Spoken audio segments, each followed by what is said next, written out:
दोस्तों देखिए, अगर आप सीटेट अगस्त 2023 का एग्जाम देने जा रहे हैं ना, तो आप सभी के लिए ये वीडियो बहुत ही महत्वपूर्ण होने वाली है। और दोस्तों देखिए, अभी तक जिन अभ्यर्थियों ने कुछ भी नहीं पढ़ा है, जैसा कि अब आपके पास बहुत कम टाइम है और इतनी कम टाइम में आपको जो है किस तरह से सारी चीज़ों को, सारे सब्जेक्ट को कवर करना है, ये जो है आपके लिए बहुत ही इंपॉर्टेंट होगा। दोस्तों देखिए, आप इतने कम टाइम में भी आप जो है अपना स्कोर अच्छा खासा बना सकते हैं, क्योंकि मैं उस टॉपिक से क्वेश्चन बना रही हूँ जिस टॉपिक से सीटेट जो है बार बार हर साल क्वेश्चन वहाँ से उठाता है। और दोस्तों देखिए, जैसा कि आपको पता ही होगा कि सीटेट में जो ईवीएस के क्वेश्चन आते हैं, वो जो 15 नंबर के कंटेंट के क्वेश्चन आते हैं, वो टोटल एनसीईआरटी से आते हैं, क्लास 3rd 4th 5th की।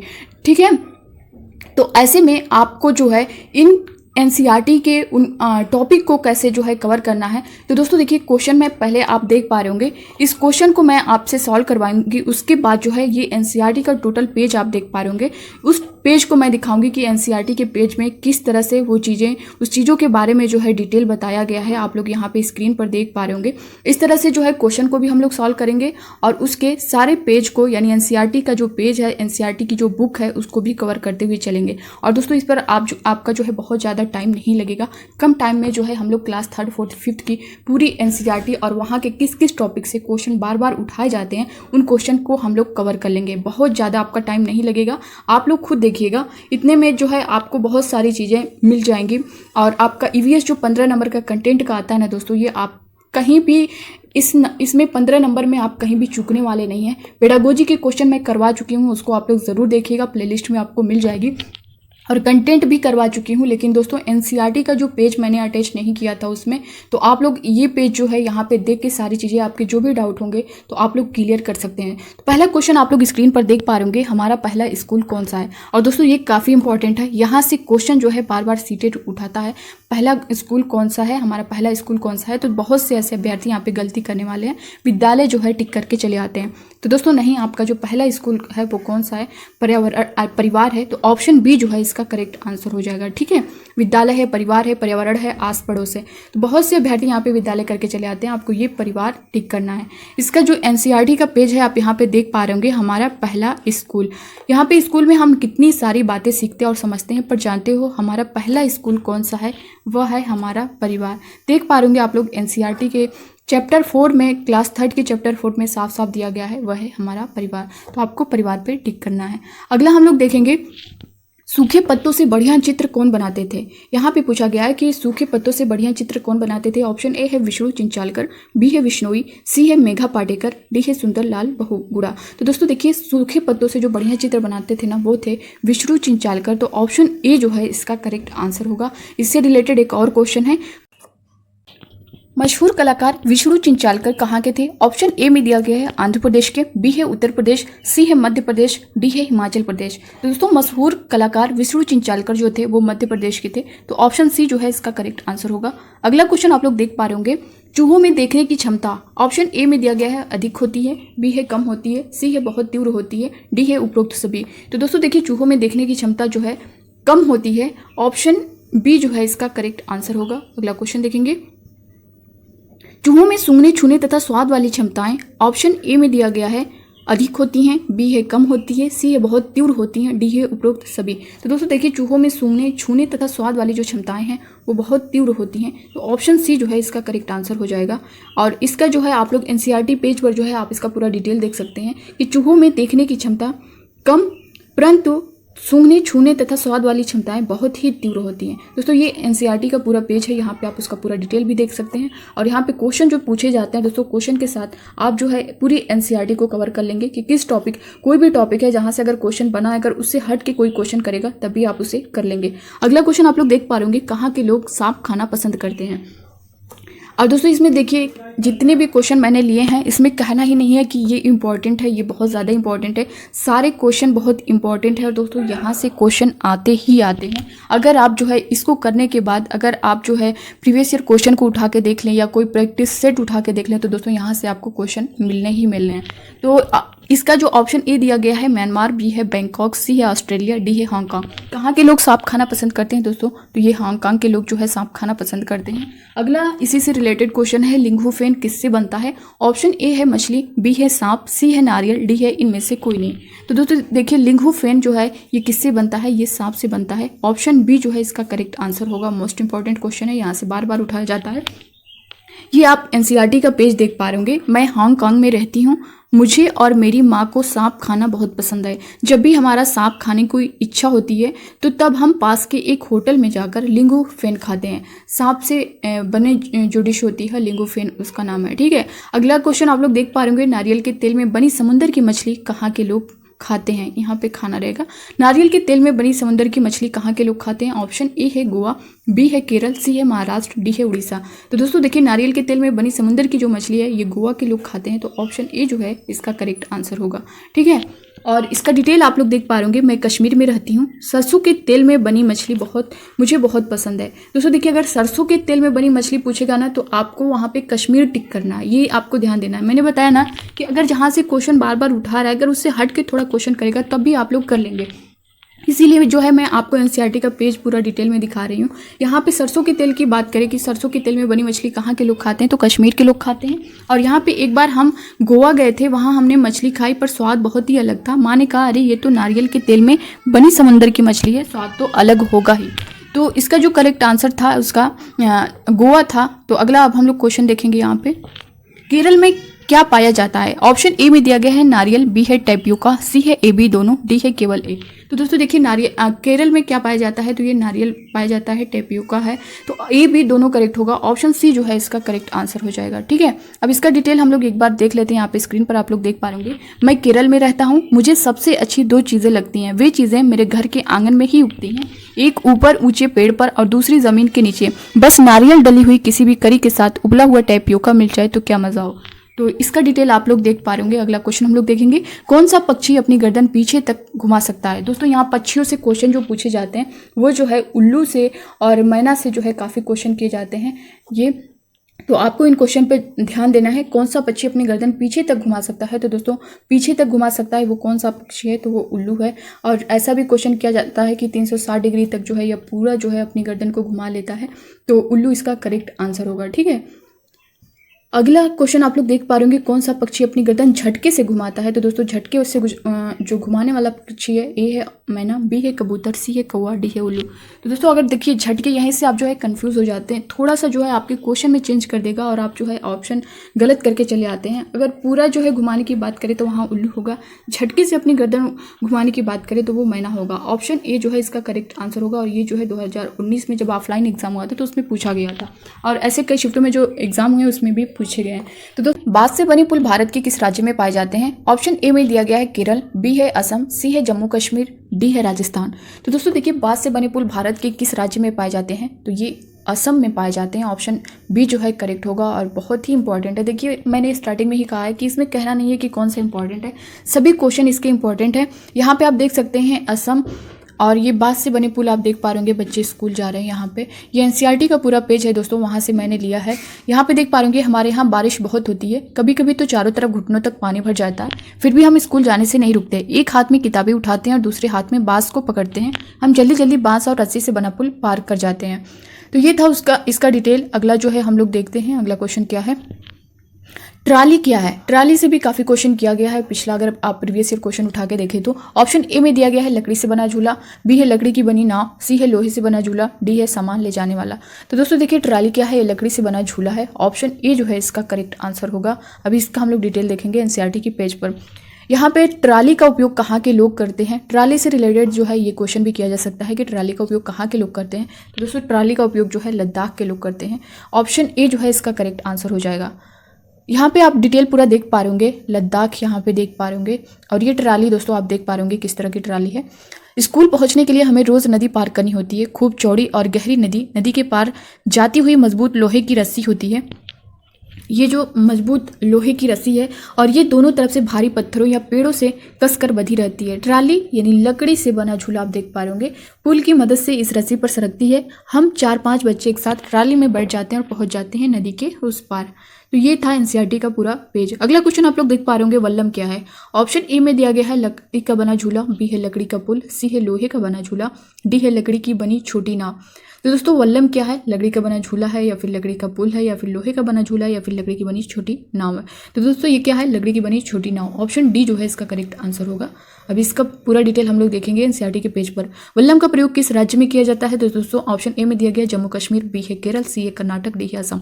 वल्लम का प्रयोग जो है केरल राज्य में किया जाता है, तो ऑप्शन बी इसका करेक्ट आंसर हो जाएगा। यहाँ पे आप लोग एनसीईआरटी का पेज देख पा रहे होंगे, केरल ये देख पा रहे होंगे। वल्लम केरल के कुछ भागों में बच्चे पानी को पार करने के लिए वल्लम यानी लकड़ी की बनी छोटी नाव में बैठकर स्कूल तक पहुंचते हैं। तो वल्लम क्या है, ये जो है लकड़ी की बनी छोटी नाव है और ये कहाँ के लोग यूज़ करते हैं, केरल के लोग। ठीक है, अगला क्वेश्चन देखेंगे, जुगाड़ क्या है। ऑप्शन ए में दिया गया नाव, बी है पुल, सी है गाड़ी, डी है झूला। तो दोस्तों जुगाड़ क्या है, ये एक प्रकार की गाड़ी है। ऑप्शन सी जो है इसका करेक्ट आंसर होगा। अगला क्वेश्चन, इसका डिटेल आप लोग देख पा रहे होंगे, ये है जुगाड़, हमारी गाड़ी का नाम है जुगाड़। ये फटफट करती हुई चलती है ना शानदार। आगे से देखो तो मोटर बाइक की तरह दिखती है और पीछे से लकड़ी के फट्टों से बनी है। तो ये है जुगाड़। अगला क्वेश्चन आप लोग देख पा रहे होंगे, एक बड़ा हाथी एक दिन में कितने किलोग्राम से ज़्यादा पत्ते या झाड़ियाँ खा लेता है। तो दोस्तों यहाँ पे खा लेता है। अगर आपने हाथी से रिलेटेड अगर आपने प्रीवियस ईयर क्वेश्चन, जैसा कि मैंने सभी एक क्वेश्चन को सॉल्व करवाया है, अगर आपने देखा होगा तो हर शिफ्ट के पेपर में आपको हाथी से रिलेटेड एक क्वेश्चन, एक या दो क्वेश्चन देखने को मिला है। तो अब यहाँ पे मैं कहने वाली नहीं हूँ कि आपके लिए इंपॉर्टेंट है या नहीं है, हाथी से आपका 2 क्वेश्चन मान के चलिए आना ही आना है। ऑप्शन ए में दिया गया है 50 kg, बी है 100 kg, सी है 200 kg, डी है 1000 ग्राम। एक बड़ा हाथी एक दिन में कितने किलोग्राम से ज़्यादा पत्ते या झाड़ियाँ खा लेते हैं। तो ये जो है 100 ग्राम से ज़्यादा पत्ते या झाड़ियाँ खा लेता है। ऑप्शन बी जो है इसका करेक्ट आंसर होगा। अगला क्वेश्चन आप लोग देख पा रहे होंगे, हाथी कितना आराम करता है। ऑप्शन ए में दिया गया है बिल्कुल भी नहीं, बी है बहुत ज़्यादा, सी है बहुत कम, डी है इनमें से कोई नहीं। हाथी कितना आराम करता है, तो हाथी जो है बहुत कम आराम करता है।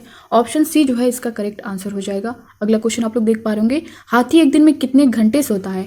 ऑप्शन ए में दिया गया है 2 से 4 घंटे, बी है 4 से 6 घंटे, सी है 6 से 8 घंटे, डी है 8 से 10 घंटे। तो दोस्तों देखिए, हाथी जो है एक दिन में 2 से 4 घंटे सोता है। ऑप्शन ए जो है इसका करेक्ट हो जाएगा।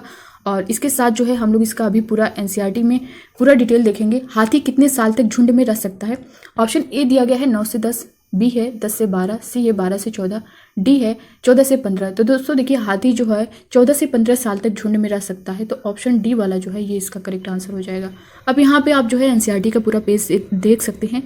हाथी से रिलेटेड, क्या तुम जानते हो एक बड़ा हाथी एक दिन में 100 किलोग्राम से ज़्यादा झाड़ियाँ या फिर पत्ते खा लेता है। 100 ग्राम, आपने पहला क्वेश्चन देखा होगा, 100 किलोग्राम से ज़्यादा पत्ते और झाड़ियाँ खा लेता है। हाथी बहुत कम जो है आराम करता है। यह एक दिन में केवल 2 से 4 घंटे ही सोता है। हाथी को पानी और कीचड़ से खेलना बहुत पसंद है, इससे उसके शरीर को ठंडक मिलती है। वैसे उसके कान भी पंखे की तरह ही होते हैं। गर्मी लगने पर हाथी अपने कान हिलाकर हवा करता है। और दोस्तों ये क्वेश्चन जो है जैसे ABCD करके देता है और उसमें पूछता है कि इसमें से कौन कौन सा कथन सही है। तो अगर आप ये जो है डिटेल में जाने रहेंगे तो आप लोग कर लेंगे। जैसा कि मैंने प्रीवियस ईयर क्वेश्चन को सॉल्व करवाया तो उसमें किस टाइप के क्वेश्चन थे आपने देखे होंगे। यहाँ पे तुमने पढ़ा कि नंदू हाथी अपने झुंड के साथ रहता है। हाथियों के झुंड में केवल हथिनियाँ और बच्चे होते हैं। केवल जो है हथिनियाँ और बच्चे होते हैं। यहाँ पे केवल नर हाथी दे सकता है, तो आपको यह ध्यान देना है, केवल हथिनियाँ और बच्चे होते हैं। झुंड की सबसे बुजुर्ग हथिनी जो है पूरे झुंड की नेता होती है। एक झुंड में 10 से 12 हथिनियाँ और बच्चे होते हैं। हाथी 14 से 15 साल तक ही इस झुंड में रहते हैं, फिर वे झुंड छोड़ देते हैं और अकेले रहते हैं। नंदू भी जब 14-15 साल का हो जाएगा तो वो अपना झुंड छोड़ देगा। तो दोस्तों देखिए, ये जो है ना पॉइंट, एक झुंड में 10 से 12 हथिनियाँ और बच्चे होते हैं, यही यहाँ उठा के दे देगा और ये वाला 14 से 15 यहाँ उठा के दे देगा। आप इतनी सी छोटी सी गलती कर देंगे, आपका एक नंबर जो है माइनस हो जाएगा। तो यहाँ पे काफ़ी ध्यान देना है कि 10 से 12 हथिनियाँ और बच्चे होते हैं, 14 से 15 साल तक ही इस झुंड में रहते हैं। झुंड में रहने की बात हो तो 14 से 15 साल, और यहाँ पे एक झुंड में 10 से 12 हथिनियाँ और बच्चे होते हैं। यही दोस्तों यहाँ पे बच्चे गलती कर जाते हैं, ये आपको बहुत ध्यान से देखना है। खिजड़ी के वृक्ष कहाँ पाए जाते हैं। ऑप्शन ए में दिया गया है केरल, बी है राजस्थान, सी है मेघालय, डी है श्रीनगर। खिजड़ी के वृक्ष कहाँ पाए जाते हैं ये बताना है। तो खिजड़ी के जो वृक्ष हैं वो राजस्थान में पाए जाते हैं।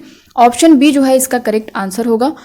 और इसका डिटेल भी हम लोग एनसीईआरटी की पेज पे देख लेते हैं। खेजड़ी यह पेड़ रेगिस्तानी इलाके में खूब पाया जाता है। इसे ज़्यादा पानी की ज़रूरत नहीं होती। इसे क्या है, ज़्यादा पानी की ज़रूरत नहीं होती। इस पेड़ की छाल दवा के भी काम आती है। यहाँ से अगर ऐसा भी क्वेश्चन पूछे तो आप लोग इसे कर लेंगे। और पूछा गया है, जैसे आपने अगर प्रीवियस ईयर क्वेश्चन मैंने सॉल्व करवाया तो उसमें देखा होगा, क्वेश्चन पहले दे रहा है, उसके बाद ABCD करके दे रहा है, उसके बाद जो है ऑप्शन दे रहा है कि ABCD में से कौन कौन सा करेक्ट है, A, B और C, A या फिर A, B, इस तरह से। तो अगर इस तरह से भी क्वेश्चन करेगा तो आप लोग कर लेंगे, अगर इसका डिटेल जानते रहेंगे, ठीक है। और इसकी लकड़ी को कीड़ा भी नहीं लगता है, ठीक है। खेजड़ी का जो वृक्ष है उसकी लकड़ी का कीड़ा भी नहीं लगता है। इस पेड़ की फलियों की सब्जी भी बनाई जाती है। इसकी पत्तियां वहां पर रहने वाले जानवर खाते हैं और इसकी छाया में तुम जैसे बहुत से बच्चे खेलते भी हैं। तो इस तरह से ये सारा पॉइंट है इसका खेजड़ी से रिलेटेड, आप इसे आसानी से कर सकते हैं। अगला क्वेश्चन देखेंगे, RTI अधिनियम कब पारित किया गया? ऑप्शन ए में दिया गया है 2000 में, B है 2005 में, C है 2007 में, D है 2009 में। तो दोस्तों RTI अधिनियम, RTI से काफ़ी क्वेश्चन किए जाते हैं, तो ये कब पारित किया गया था? 2009 में पारित किया गया है। तो ऑप्शन D जो है इसका करेक्ट हो जाएगा। एक बार हम लोग एनसीईआरटी का पेज देख लेते हैं। क्या है RTI अधिनियम 2009? यह 6 से 14 साल के सभी बच्चों को मुफ्त एवं अनिवार्य शिक्षा का अधिकार देता है। कौन? RTI अधिनियम 2009। अगला क्वेश्चन देखेंगे, मधुमक्खी पालने का सबसे अच्छा समय कौन सा होता है? मधुमक्खी से भी आपका एक क्वेश्चन बनता है, इंपॉर्टेंट है। और दोस्तों ये ऐसा नहीं है कि मैं 10 क्वेश्चन लाती हूँ, 10 क्वेश्चन में किसी एक क्वेश्चन को मैं बोलूँ कि ये काफ़ी इंपॉर्टेंट है। सभी क्वेश्चन बहुत इंपॉर्टेंट है जहाँ से क्वेश्चन बार बार उठाए जाते हैं। ऑप्शन ए में दिया गया अक्टूबर से दिसंबर, B है अक्टूबर से नवंबर, C है दिसंबर से जनवरी, D है जनवरी से मार्च। तो मधुमक्खी पालने का सबसे अच्छा समय जो होता है वो अक्टूबर से दिसंबर होता है। तो ऑप्शन ए जो है इसका करेक्ट आंसर हो जाएगा। अगला क्वेश्चन देखेंगे, शहद के लिए फूलों का रस ढूंढती है। ऑप्शन ए में दिया गया है नर मधुमक्खी, B है मादा मधुमक्खी, C है काम करने वाली मधुमक्खी, D है इनमें से सभी। तो शहद के लिए फूलों का रस जो ढूंढती है वो कौन ढूंढती है? काम करने वाली मधुमक्खी। ऑप्शन C जो है इसका करेक्ट आंसर होगा। अगला क्वेश्चन देखेंगे और यहाँ पे इसका आप लोग डिटेल भी देख पा रहे। हमारे इलाके में बहुत सारे लीची के पेड़ हैं। लीची के फूल मधुमक्खियों को लुभाते हैं। यहाँ से ABCD की, जैसा कि मैंने बताया है, इस टाइप से भी क्वेश्चन आपसे पूछेगा तो आपको ये चीज़ें सारी क्लियर होंगी तभी आप उसे कर पाएंगे। इसलिए यहाँ के लोग मधुमक्खियों को पालकर शहद बनाने का काम करते हैं। मैंने सोचा कि क्यों ना मैं भी ये काम कर लूँ। तब मैंने गाँव में मधुमक्खी पालने के एक सरकारी कोर्स में भाग लिया। कोर्स में भाग लेने वालों में मैं अकेली लड़की थी। ट्रेनिंग में मुझे पता चला कि अक्टूबर से दिसंबर तक का समय मधुमक्खियों के अंडे देने का समय होता है। तो ये कौन सा? अक्टूबर से दिसंबर तक, यहाँ पे क्लियर हुआ। अगला जो पेज दिया गया है यहाँ पे, हर छत्ते में एक रानी मक्खी होती है जो अंडे देती है। रानी मक्खी जो है वो अंडे देती है। छत्ते में कुछ नर मक्खी भी होते हैं। छत्ते में बहुत सारी काम करने वाली मक्खियाँ भी होती हैं। ये दिन भर काम करती हैं। शहद के लिए फूलों का रस ढूंढती हैं। कौन? काम करने वाली मधुमक्खियाँ। जब किसी मक्खी को रस मिल जाता है तो वह एक तरह का नाच भी करती है, उससे दूसरी मक्खियों को पता चलता है। अगला क्वेश्चन देखेंगे, कौन सी चींटी बिल का ध्यान रखती है? ऑप्शन ए है रानी चींटियाँ, B है सिपाही चींटियाँ, C है काम करने वाली चींटियाँ, D है उपरोक्त सभी। तो इसमें से कौन सी चींटी बिल का ध्यान रखती है? रानी चींटी नहीं, सिपाही चींटी नहीं, काम करने वाली चींटियाँ जो है, सॉरी काम करने वाली चींटियाँ भी नहीं होगा, ये जो सिपाही चींटी है ऑप्शन बी वाला ये करेक्ट होगा। कौन सी चींटी बिल का ध्यान रखती है ये बताना है। तो सिपाही चींटी जो है ये बिल का ध्यान रखती है। ऑप्शन बी जो है इसका करेक्ट आंसर हो जाएगा। ठीक है, अगला क्वेश्चन देखेंगे, इनमें से कौन समूह में नहीं रहते? इनमें से पूछा गया है कौन समूह में नहीं रहते और क्वेश्चन बार बार पूछा जाता है। ऑप्शन ए है मधुमक्खी, बी है दीमक, सी है ततैया, डी है मकड़ी। तो मधुमक्खी भी जो है समूह में रहती है, दीमक भी समूह में रहते हैं, ततैया भी रहती है, मकड़ी नहीं रहती है। तो ऑप्शन डी जो है यही इसका करेक्ट आंसर होगा। अब जो है हम लोग एनसीईआरटी का पेज देखेंगे, यहाँ पे आप लोग देख पा रहे होंगे मधुमक्खियों की तरह ही चींटियाँ भी मिलजुल कर रहती हैं। सभी चींटियों का काम बटा होता है। रानी चींटियाँ जो है अंडे देती हैं, सिपाही चींटी बिल का ध्यान देती हैं दोस्तों, जो वहाँ पे क्वेश्चन अभी इससे पहले आपने सॉल्व किया है। और काम करने वाली चींटियाँ भोजन ढूंढ कर, काम करने वाली चींटियाँ जो है ये भोजन ढूंढ कर के बिल तक लाती हैं। दीमक और ततैये भी इसी तरह समूह में रहते हैं। तो ये इसका डिटेल आप लोग ने देख लिया। अगला क्वेश्चन हम लोग देखेंगे, ढोकला चटनी नींबू वाले चावल कहाँ के लोग खाते हैं? ऑप्शन ए है गुजरात, बी है केरल, सी है गोवा, डी है राजस्थान। तो ढोकला चटनी नींबू वाले चावल कहाँ के लोग खाते हैं? ये गुजरात के लोग खाते हैं। ऑप्शन ए जो है इसका करेक्ट आंसर होगा। अगला क्वेश्चन देख पा रहे होंगे, मलयालम में वलियम्मा किसे कहते हैं? मलयालम में जो है वलियम्मा किसे कहते हैं, माँ की माँ को या फिर माँ की बड़ी बहन को। सी है पिता की बड़ी बहन को। डी है पिता की माँ को। तो मलयालम में वलियम्मा जो है किसको कहते हैं, माँ की बड़ी बहन को कहते हैं। ऑप्शन बी जो है इसका करेक्ट आंसर होगा। अगला क्वेश्चन देखेंगे, मलयालम में अम्मू माँ किसे कहते हैं। मलयालम में अम्मू माँ किसे कहते हैं ये बताना है। तो माँ की माँ को, या फिर बी है माँ की बड़ी बहन को। सी है पिता की बड़ी बहन को। डी है पिता की माँ को। तो मलयालम में जो है अम्मू माँ जो है माँ की माँ को कहते हैं। ऑप्शन ए जो इसका है ये करेक्ट हो जाएगा। अब इसका डिटेल हम लोग देख लेते हैं। यहाँ पे विभिन्न राज्यों की भाषा, पहनावे, भोजन और भूभागों के बारे में जानकारी इकट्ठे करने में बच्चों की मदद की जा सकती है। मलयालम में वलियम्मा जो है माँ की बड़ी बहन को कहते हैं, आप यहाँ पे देख पा रहे होंगे। और अम्मू माँ जो है ये अपनी माँ की माँ को कहते हैं। तो ये एनसीईआरटी में साफ साफ ये सारी चीज़ें मेंशन की गई हैं। अगला क्वेश्चन जो है और आज का लास्ट क्वेश्चन, केरल में उपयोग की जाने वाली फेरी क्या है। ये यहाँ से भी काफ़ी क्वेश्चन उठाए जाते हैं। केरल में उपयोग की जाने वाली जो फेरी है वो क्या है। ऑप्शन ए है नाव है, बी है झूला, सी है गाड़ी, डी है पुल। तो क्या है ये, नाव है। ऑप्शन ए जो है इसका करेक्ट आंसर हो जाएगा। यहाँ पे इसका डिटेल आप लोग देख पा रहे होंगे। यहाँ पे देख पा रहे होंगे, अभी मैं ये सोच ही रही थी कि पानी के पार कैसे जाएंगे कि तभी एक बड़ी सी नाव किनारे पर आकर रुकी। आप यहाँ पे देख पा रहे होंगे, अम्मा बोली लो फेरी आ गई। ठीक है, क्या है ये, एक प्रकार की नाव है। फेरी में से बहुत सारे लोग उतरे, स्कूल के बच्चे, औरतें, आदमी सभी अपना अपना सामान लिए थे। अम्मा ने बताया कि वहाँ पर पानी के दूसरी तरफ जाने के लिए केवल फेरी का ही इस्तेमाल होता है। तो ये क्या है, एक तरह की नाव। कहाँ की रहने वाली हैं। ऑप्शन ए है केरल, बी है कर्नाटक, सी है आंध्र प्रदेश, डी है गुजरात। तो दोस्तों कड़म मल्लेश्वरी जो है वो आंध्र प्रदेश की रहने वाली है। तो ऑप्शन सी जो है इसका ये करेक्ट आंसर होगा। अभी इसका जो डिटेल है हम लोग एनसीईआरटी के पेज पर देखेंगे। अगला क्वेश्चन आप लोग देख पा रहे होंगे, कड़म मल्लेश्वरी एक बार में कितने किलोग्राम वजन उठा लेती हैं। ऑप्शन ए है 100 किलोग्राम, 120 किलोग्राम, सी है 130 किलोग्राम, डी है 150 किलोग्राम। तो दोस्तों देखिए कड़म मल्लेश्वरी जो है एक बार में 130 किलोग्राम जो है वजन उठा लेती हैं। तो ऑप्शन सी जो है इसका करेक्ट आंसर हो जाएगा। अगला क्वेश्चन देखेंगे, कड़म मल्लेश्वरी ने भारत के बाहर कितने मेडल जीते। और दोस्तों देखिए इसी से यानी कड़म मल्लेश्वरी से ही आपको कितने क्वेश्चन देखने को मिल जाएंगे। ऑप्शन ए में दिया गया 27, बी है 29, सी है 30, डी है 39। तो दोस्तों कड़म मल्लेश्वरी ने भारत के बाहर जो है 29 मेडल जीते।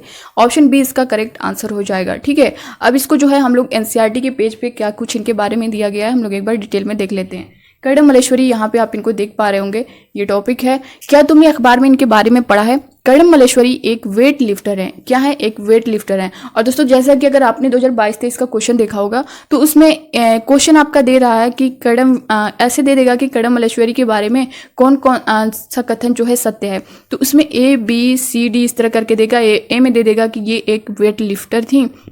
दूसरा दे देगा कि ये जो है 100 किलोग्राम का वजन उठा लेती थी। तीसरा सी दे देगा कि ये जो है कहाँ की रहने वाली थी, ये आंध्र प्रदेश की थी ना, उसमें दे देगा ये केरल की रहने वाली थी। और पूछेगा कि इसमें से कौन कौन सा सही है, ए बी सी डी में से कौन सा सही है, ए बी सही है या फिर बी सी सही, इस तरह का क्वेश्चन देता है। तो जब तक आप ये डिटेल नहीं जानते रहेंगे आप उस क्वेश्चन को नहीं सॉल्व कर पाएंगे। जैसा कि यहाँ पे 130 किलोग्राम का वजन उठा लेती है, अगर वहाँ पे 100 किलोग्राम रहेगा तो आपको वो कट करना है, ये सही नहीं है। यहाँ पे आंध्र प्रदेश की रहने वाली थी, यहाँ पे केरल दिया हुआ है तो आपको ये भी कट कर देना है। तो इस तरह से आपको क्वेश्चन को सॉल्व करना है, जिस तरह से आपको एग्जाम में देखने को मिल सकता है उसके बारे में भी मैं बता रही हूँ। और इसका डिटेल तो आप दोस्तों जब तक नहीं जानेंगे आप नहीं कर पाएंगे ऐसे क्वेश्चन को। तो यहाँ ये आंध्र प्रदेश की रहने वाली थी। इनके पापा पुलिस में हवलदार हैं। जब ये 12 साल की थी तभी से ये वजन उठाने का अभ्यास करने लगी थी। कब से, 12 साल से। और जब अब वे एक बार में 130 किलोग्राम तक वजन उठा लेती हैं। कड़म ने भारत के बाहर 29 मेडल जीते हैं। उनकी 4 बहनें भी रोज वजन उठाने का अभ्यास करती थी। तो इनके बारे में पूरा डिटेल आपने यहाँ पे एनसीईआरटी के पेज में देख लिया। अगला क्वेश्चन देखेंगे, फूलों की घाटी कहाँ स्थित है। ऑप्शन ए में दिया गया उत्तराखंड, बी है झारखंड, सी है पश्चिम बंगाल, डी है मध्य प्रदेश। ये भी क्वेश्चन कई बार पूछा जा चुका है। फूलों की घाटी जो है उत्तराखंड में स्थित है। ऑप्शन ए जो है इसका करेक्ट आंसर हो जाएगा। अगला क्वेश्चन, मधुबनी चित्रकारी कहाँ की जाती है। ऑप्शन ए है उत्तराखंड, बी है झारखंड, सी है पश्चिम बंगाल, डी है बिहार। दोस्तों देखिए ये जो मैं क्वेश्चन दे रही हूँ आप सभी को, और ये क्वेश्चन ऐसा नहीं है कि बहुत बड़े हैं, आपको टाइम लगेगा। दोस्तों देखिए 10 मिनट के अंदर, 5 से 10 मिनट के अंदर जो है का वीडियो है। और इससे पहले मैं कई वीडियो दे चुकी हूँ आपके क्लास 3rd 4th 5th की पूरी एनसीईआरटी में कवर करा दी हूँ। आप लोग इसे देखेंगे ना तो आपको अलग से एनसीईआरटी पढ़ने की ज़रूरत ही नहीं पड़ेगी, वहाँ पर आपका सब कुछ कवर हो जाएगा। तो इसका जो करेक्ट आंसर होगा दोस्तों, मधुबनी चित्रकारी कहाँ की जाती है, तो ये बिहार में की जाती है। ऑप्शन डी इसका करेक्ट आंसर है और ये भी काफ़ी इंपॉर्टेंट है। यहाँ पे एनसीईआरटी का पूरा पेज देख पा रहे होंगे। यहाँ दिखाए गए डिज़ाइन को मधुबनी कहते हैं। ये डिज़ाइन आप देख पा रहे होंगे, यही है चित्रकारी। मधुबनी कहते हैं ये चित्रकला बहुत पुरानी है। पता है इस चित्रकला का नाम मधुबनी क्यों पड़ा? बिहार में मधुबनी नाम का एक जिला है। त्योहारों और खुशी के मौक़ों पर वहाँ घर की दीवारों पर और आंगन में इस तरह के चित्र बनाए जाते हैं। ये चित्र जो है पीसे हुए चावल के घोल में रंग मिलाकर बनाए जाते हैं। ये भी आपसे क्वेश्चन पूछा जाता है, पीसे हुए चावल के घोल में जो है रंग मिलाकर जो है ये चित्रकारी की जाती है। अगला क्वेश्चन देखते हैं, कचनार के फूलों की सब्जी कहाँ के लोगों को पसंद है? ऑप्शन ए है मध्य प्रदेश, बी है उत्तर प्रदेश, सी है महाराष्ट्र, डी है बिहार। तो दोस्तों कचनार के फूलों की सब्जी कहाँ के लोगों को पसंद है? तो उत्तर प्रदेश के लोगों को पसंद है। ऑप्शन बी जो है इसका करेक्ट हो जाएगा। अगला देख पा रहे होंगे, केले के फूलों की सब्जी कहाँ के लोगों को खाना पसंद है? ऑप्शन ए है मध्य प्रदेश, बी है उत्तर प्रदेश, सी है महाराष्ट्र, डी है केरल। तो केले के फूलों की सब्जी कहाँ के लोग खाना पसंद करते हैं? तो ये केरल के हैं। ऑप्शन डी जो इसका करेक्ट आंसर हो जाएगा। अगला क्वेश्चन आप लोग देख पा रहे होंगे, सहजन के फूलों के पकौड़े कहाँ के लोग खाते हैं? सहजन के फूलों के पकौड़े की बात की गई है तो ऑप्शन ए है मध्य प्रदेश, बी है उत्तर प्रदेश, सी है महाराष्ट्र, डी है केरल। सहजन के फूलों के पकौड़े जो है महाराष्ट्र के लोग पसंद करते हैं तो ऑप्शन सी जो है इसका करेक्ट आंसर हो जाएगा। अब यहाँ पे जो है हम लोग एनसीईआरटी का पूरा पेज देख लेते हैं। यहाँ पे आप देख पा रहे होंगे, उत्तर प्रदेश में रहने वाली फिरोजा और नीलिमा को कचनार के फूलों की सब्जी बहुत पसंद है। कहाँ के? उत्तर प्रदेश में रहने वाली। तो कचनार के फूलों की सब्जी कहाँ के लोग पसंद करते हैं? उत्तर प्रदेश के लोग पसंद करते हैं। केरल की यामिनी अपनी अम्मा से केले के फूलों की सब्जी बनाने की फरमाइश करती है। यानी वहाँ पे जो है केरल में किसकी केले के फूलों की सब्जी लोग वहाँ पे पसंद करते हैं। महाराष्ट्र की ममता और ओमर को सहजन के फूलों की सब्जी कहाँ पे? महाराष्ट्र में। तो ये था इसका डिटेल। अगला क्वेश्चन आप लोग देख पा रहे होंगे, उत्तर प्रदेश का कौन सा जिला इत्र के लिए मशहूर है? तो कन्नौज, ऑप्शन बी है आगरा, सी है वाराणसी, डी है बिजनौर। उत्तर प्रदेश का कौन सा जिला इत्र के लिए मशहूर है? तो दोस्तों कन्नौज जिला जो है इत्र के लिए मशहूर है। ऑप्शन ए इसका करेक्ट होगा। एनसीईआरटी का पेज हम लोग देख लेते हैं। क्या तुमने अभी कभी इत्र की शीशी खुलने पर उसकी खुशबू का मजा लिया है? क्या तुम जानते हो इत्र की एक छोटी सी शीशी में बहुत सारे फूलों से बनती है? उत्तर प्रदेश का कन्नौज जिला जो है इत्र के लिए मशहूर है। यहाँ पे साफ साफ आप देख पा रहे होंगे एनसीईआरटी में मेंशन किया गया है। यहाँ पर पास के इलाकों से ट्रकों में भरकर फूल लाए जाते हैं, फिर उनसे इत्र, गुलाब जल और केवड़ा तैयार किया जाता है। इत्र, गुलाब जल और केवड़ा, इसको भी याद रखिएगा। कन्नौज में इस काम में हजारों लोग लगे हुए हैं। नेक्स्ट क्वेश्चन देखेंगे, ग्रामीण क्षेत्रों में गाय के गोबर से झोपड़ी की दीवारें और फर्श को लिपा जाता है उन्हें। और दोस्तों यहाँ पे काफी अभ्यर्थी जो है गलती कर जाते हैं। ए दिया है कीटों को दूर रखने के लिए, बी है चिकना और साफ बनाने के लिए, सी है खुरदुरा बनाकर घर्षण बनाने के लिए, डी है फर्श को प्राकृतिक रंग देने के लिए। तो दोस्तों यहाँ पे काफ़ी अभ्यर्थी जो है चिकना और साफ बनाने के लिए करके आते हैं और ये गलती ऐसा नहीं, अभ्यर्थियों तक तो ठीक है। अगर आप किसी प्रैक्टिस सेट में और कोई वैसी बुक है अगर उसमें भी देखेंगे तो ये गलती दी है, क्योंकि मैं कई बुक में देखी हूँ कि उसमें जो है आंसर गलत दिया गया है। जबकि मैंने बोला ना कि ये जो आपका क्लास 3rd 4th 5th की एनसीईआरटी से आपकी सारी चीज़ें क्लियर हो जाएंगी, इसलिए मैं हर क्वेश्चन के साथ जो है एनसीईआरटी का पेज आप सभी को दिखा रही हूँ, ताकि आपकी जो भी डाउट होगा, आपने कहीं कोई मिस्टेक, कोई गलती से कुछ पढ़ा भी होगा तो आपका जो डाउट होगा वो क्लियर हो जाएगा। तो यहाँ पे कीटों को दूर रखने के लिए जो है ये किया जाता है। ग्रामीण क्षेत्रों में गाय के गोबर से झोपड़ी की दीवारें और फर्श को लिपा जाता है कीटों से दूर रखने के लिए। तो ऑप्शन ए वाला इसका करेक्ट होगा। बहुत से अभ्यर्थी जो है बी करके आने वाले हैं, लेकिन इसको ये सब गलत है। ए है कीटों को दूर रखने के लिए। यहाँ पे जो है आप एनसीईआरटी का पेज एक बार देख सकते हैं। यहाँ पे देख पा रहे अपना घर बना, मैं बहुत खुश था, बाबा और अम्मा ने मिलकर घर बनाया, हम बच्चे भी कहाँ पीछे रहने वाले थे।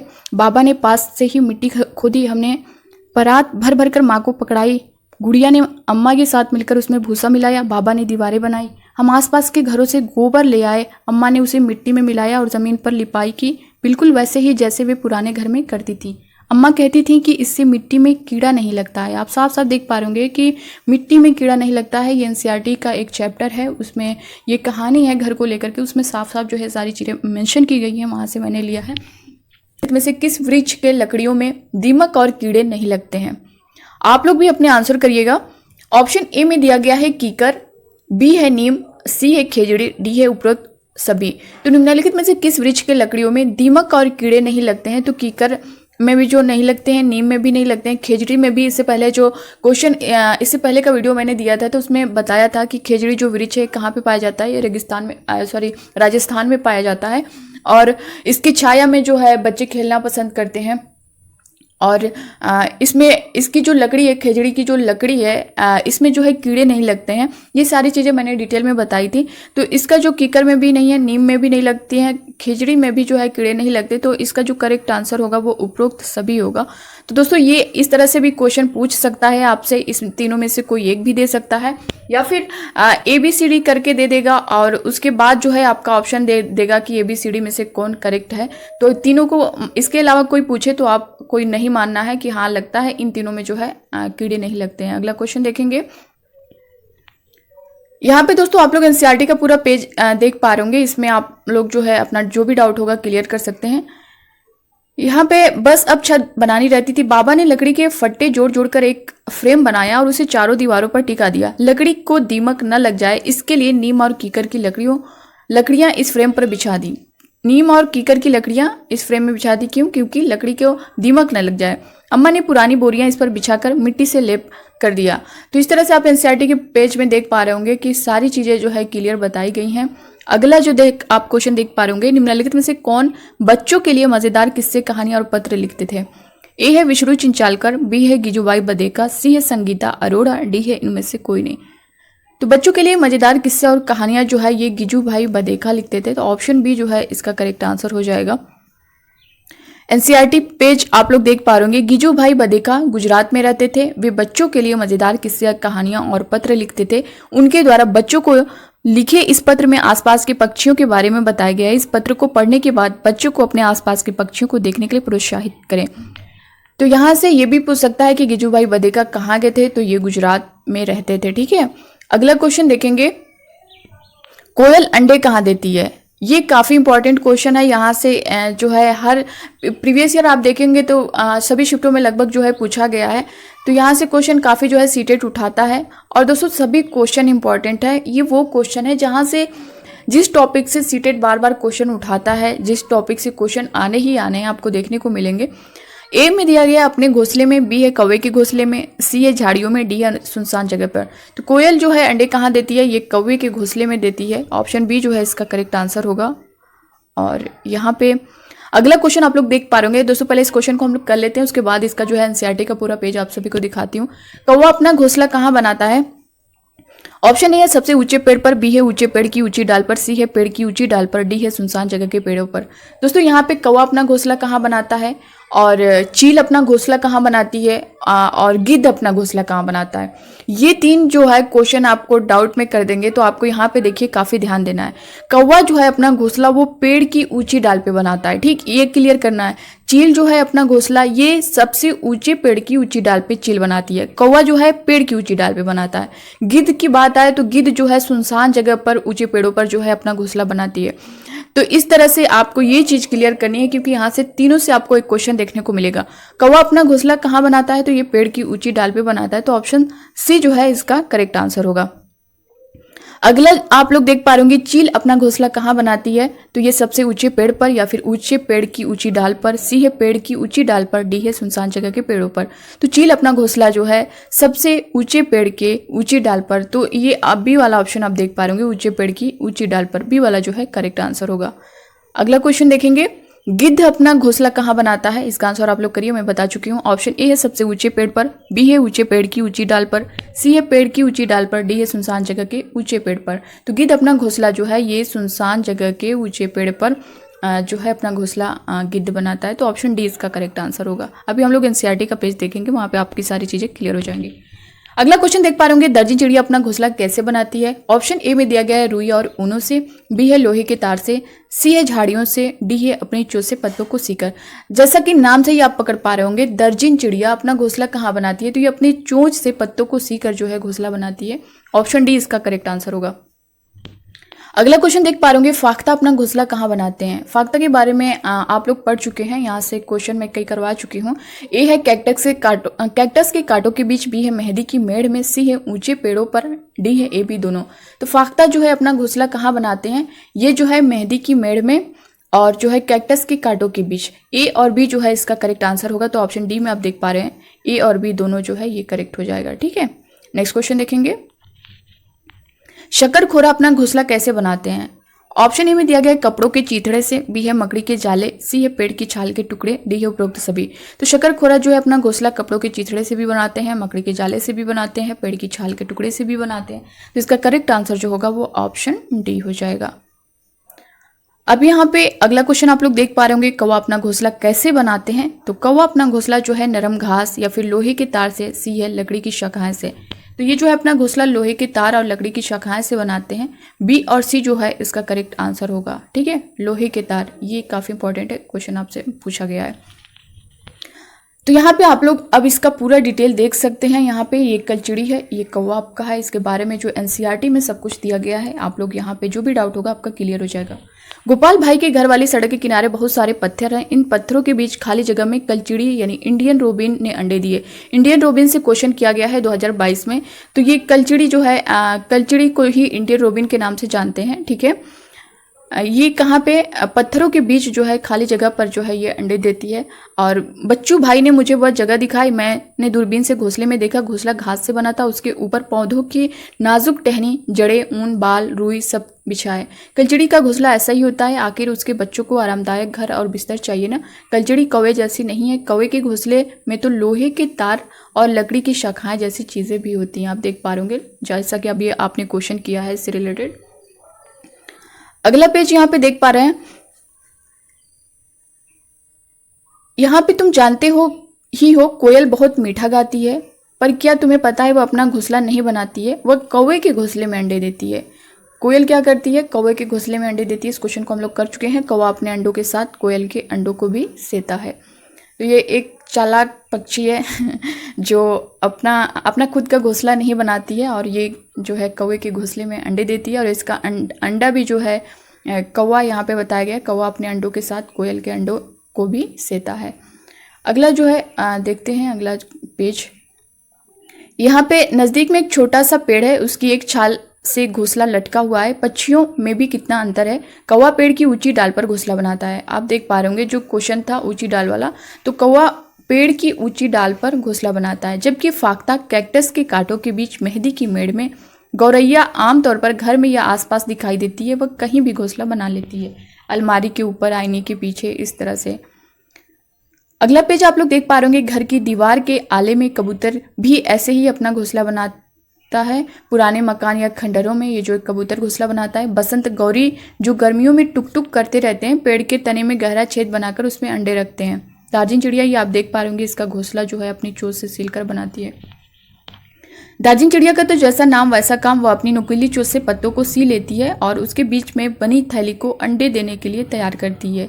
यही है इसका घोंसला, आप लोग देख पा रहे होंगे। अगला पेज आप लोग देख पा रहे होंगे। यहाँ पे शकरखोरा किसी छोटे पेड़ या झाड़ी की डाली पर अपना लटकता घोंसला बनाते हैं। उसी शाम हमने एक डाल से टंगा शकरखोरा का घोंसला देखा। क्या तुम जानते हो कि यह घोंसला किन चीज़ों से बनता है? घोंसले के में बाल, बारीक घास, पतली टहनियाँ, सूखे पत्ते, रुई, पेड़ की छाल के टुकड़े और कपड़ों के चीथड़े होते हैं। यहाँ तक कि मकड़ी के जाले भी होते हैं। तो ये क्वेश्चन हम लोग कर चुके हैं। यहाँ पे आपका डाउट क्लियर करने के लिए जो एनसीईआरटी की बुक में दिया हुआ है डिटेल में, इसलिए मैं आप सभी को डिटेल बता रही हूँ कि आपके मन में कोई भी डाउट ना रह जाए किसी भी क्वेश्चन को लेकर के। अगला दोस्तों, यहाँ पे अगला पेज आप लोग देख पा रहे होंगे। यहाँ पे वीवर पक्षी के बारे में बताया गया है। ये वीवर पक्षी का घोंसला आप लोग देख पा रहे होंगे। वीवर पक्षी के बारे में ये बात जानते हो, सभी नर वीवर पक्षी अपने अपने घोंसले, यहाँ से भी काफ़ी क्वेश्चन पूछे जा चुके हैं। ये 2021 का ऑनलाइन भी और 2022 के ऑनलाइन में भी ये क्वेश्चन काफ़ी पूछे गए हैं और ऑफलाइन एग्जाम में भी पूछे गए हैं। नर वीवर पक्षी अपने घोंसले बनाते हैं। मादा वीवर उन सभी घोंसलों को देखती है, उनमें से जो उसे सबसे अच्छा लगता है उसमें ही वह अंडे देती है। इसमें क्या होता है वीवर पक्षी में कि जो नर वीवर पक्षी होते हैं वो कई सारे जो है घोंसले बनाते हैं सुंदर सुंदर, और उनमें से जो मादा वीवर पक्षी होता है वो उन सारे जो है घोंसले को देखती है और उसके बाद जो घोंसला उसे सबसे अच्छा लगता है उस घोंसले में वो अंडे देती है। अब अगला जो है हम लोग देखेंगे अगला क्वेश्चन। निम्नलिखित में से कौन पक्षियों के दुश्मन है जो इनके अंडे चुरा लेते हैं? ऑप्शन ए में है कौवे, बी है गिलहरी, सी है चूहा या फिर बिल्ली, डी है उपरोक्त सभी। तो कौन से पक्षी हैं जो इनमें से इनके अंडे चुरा लेते हैं पक्षियों के? तो कौवे भी हैं जो अंडे चुरा लेते हैं, गिलहरी भी है, चूहा बिल्ली भी है, ये तीनों है। तो उपरोक्त सभी जो है ये करेक्ट होगा आपका ऑप्शन डी। एक बार इसका हम लोग पूरा डिटेल देख लेते हैं एनसीईआरटी में क्या दिया है इसके बारे में। यहाँ पे आप देख पा रहे होंगे पक्षियों के कई दुश्मन हैं। मनुष्य और दूसरे जानवर भी, कौवे, गिलहरी, बिल्ली और चूहे मौका देखते ही अंडे चुरा लेते हैं। यहाँ पे एनसीईआरटी में साफ साफ मेंशन किया गया है, कई बार घोंसले भी तोड़ देते हैं। तो ये यहाँ पे आपकी जो भी डाउट होगा क्लियर हो जाएगा। के पेड़ की लटकन क्या है? ऑप्शन ए है जड़ है, बी है टहनी, सी है ए बी दोनों, डी है इनमें से कोई नहीं। तो बरगद के पेड़ की लटकन क्या है ये आपको बताना है। तो बरगद के पेड़ की लटकन जो है वो क्या है, जड़ है। ऑप्शन ए इसका करेक्ट आंसर होगा। बहुत से अभ्यर्थी टहनी करके चले आएंगे, तो यहाँ पे आपको ध्यान देना है क्या है, जड़ है। अब हम लोग जो है एनसीईआरटी का पेज यहाँ पे देख लेते हैं, इसमें क्या कुछ दिया गया है।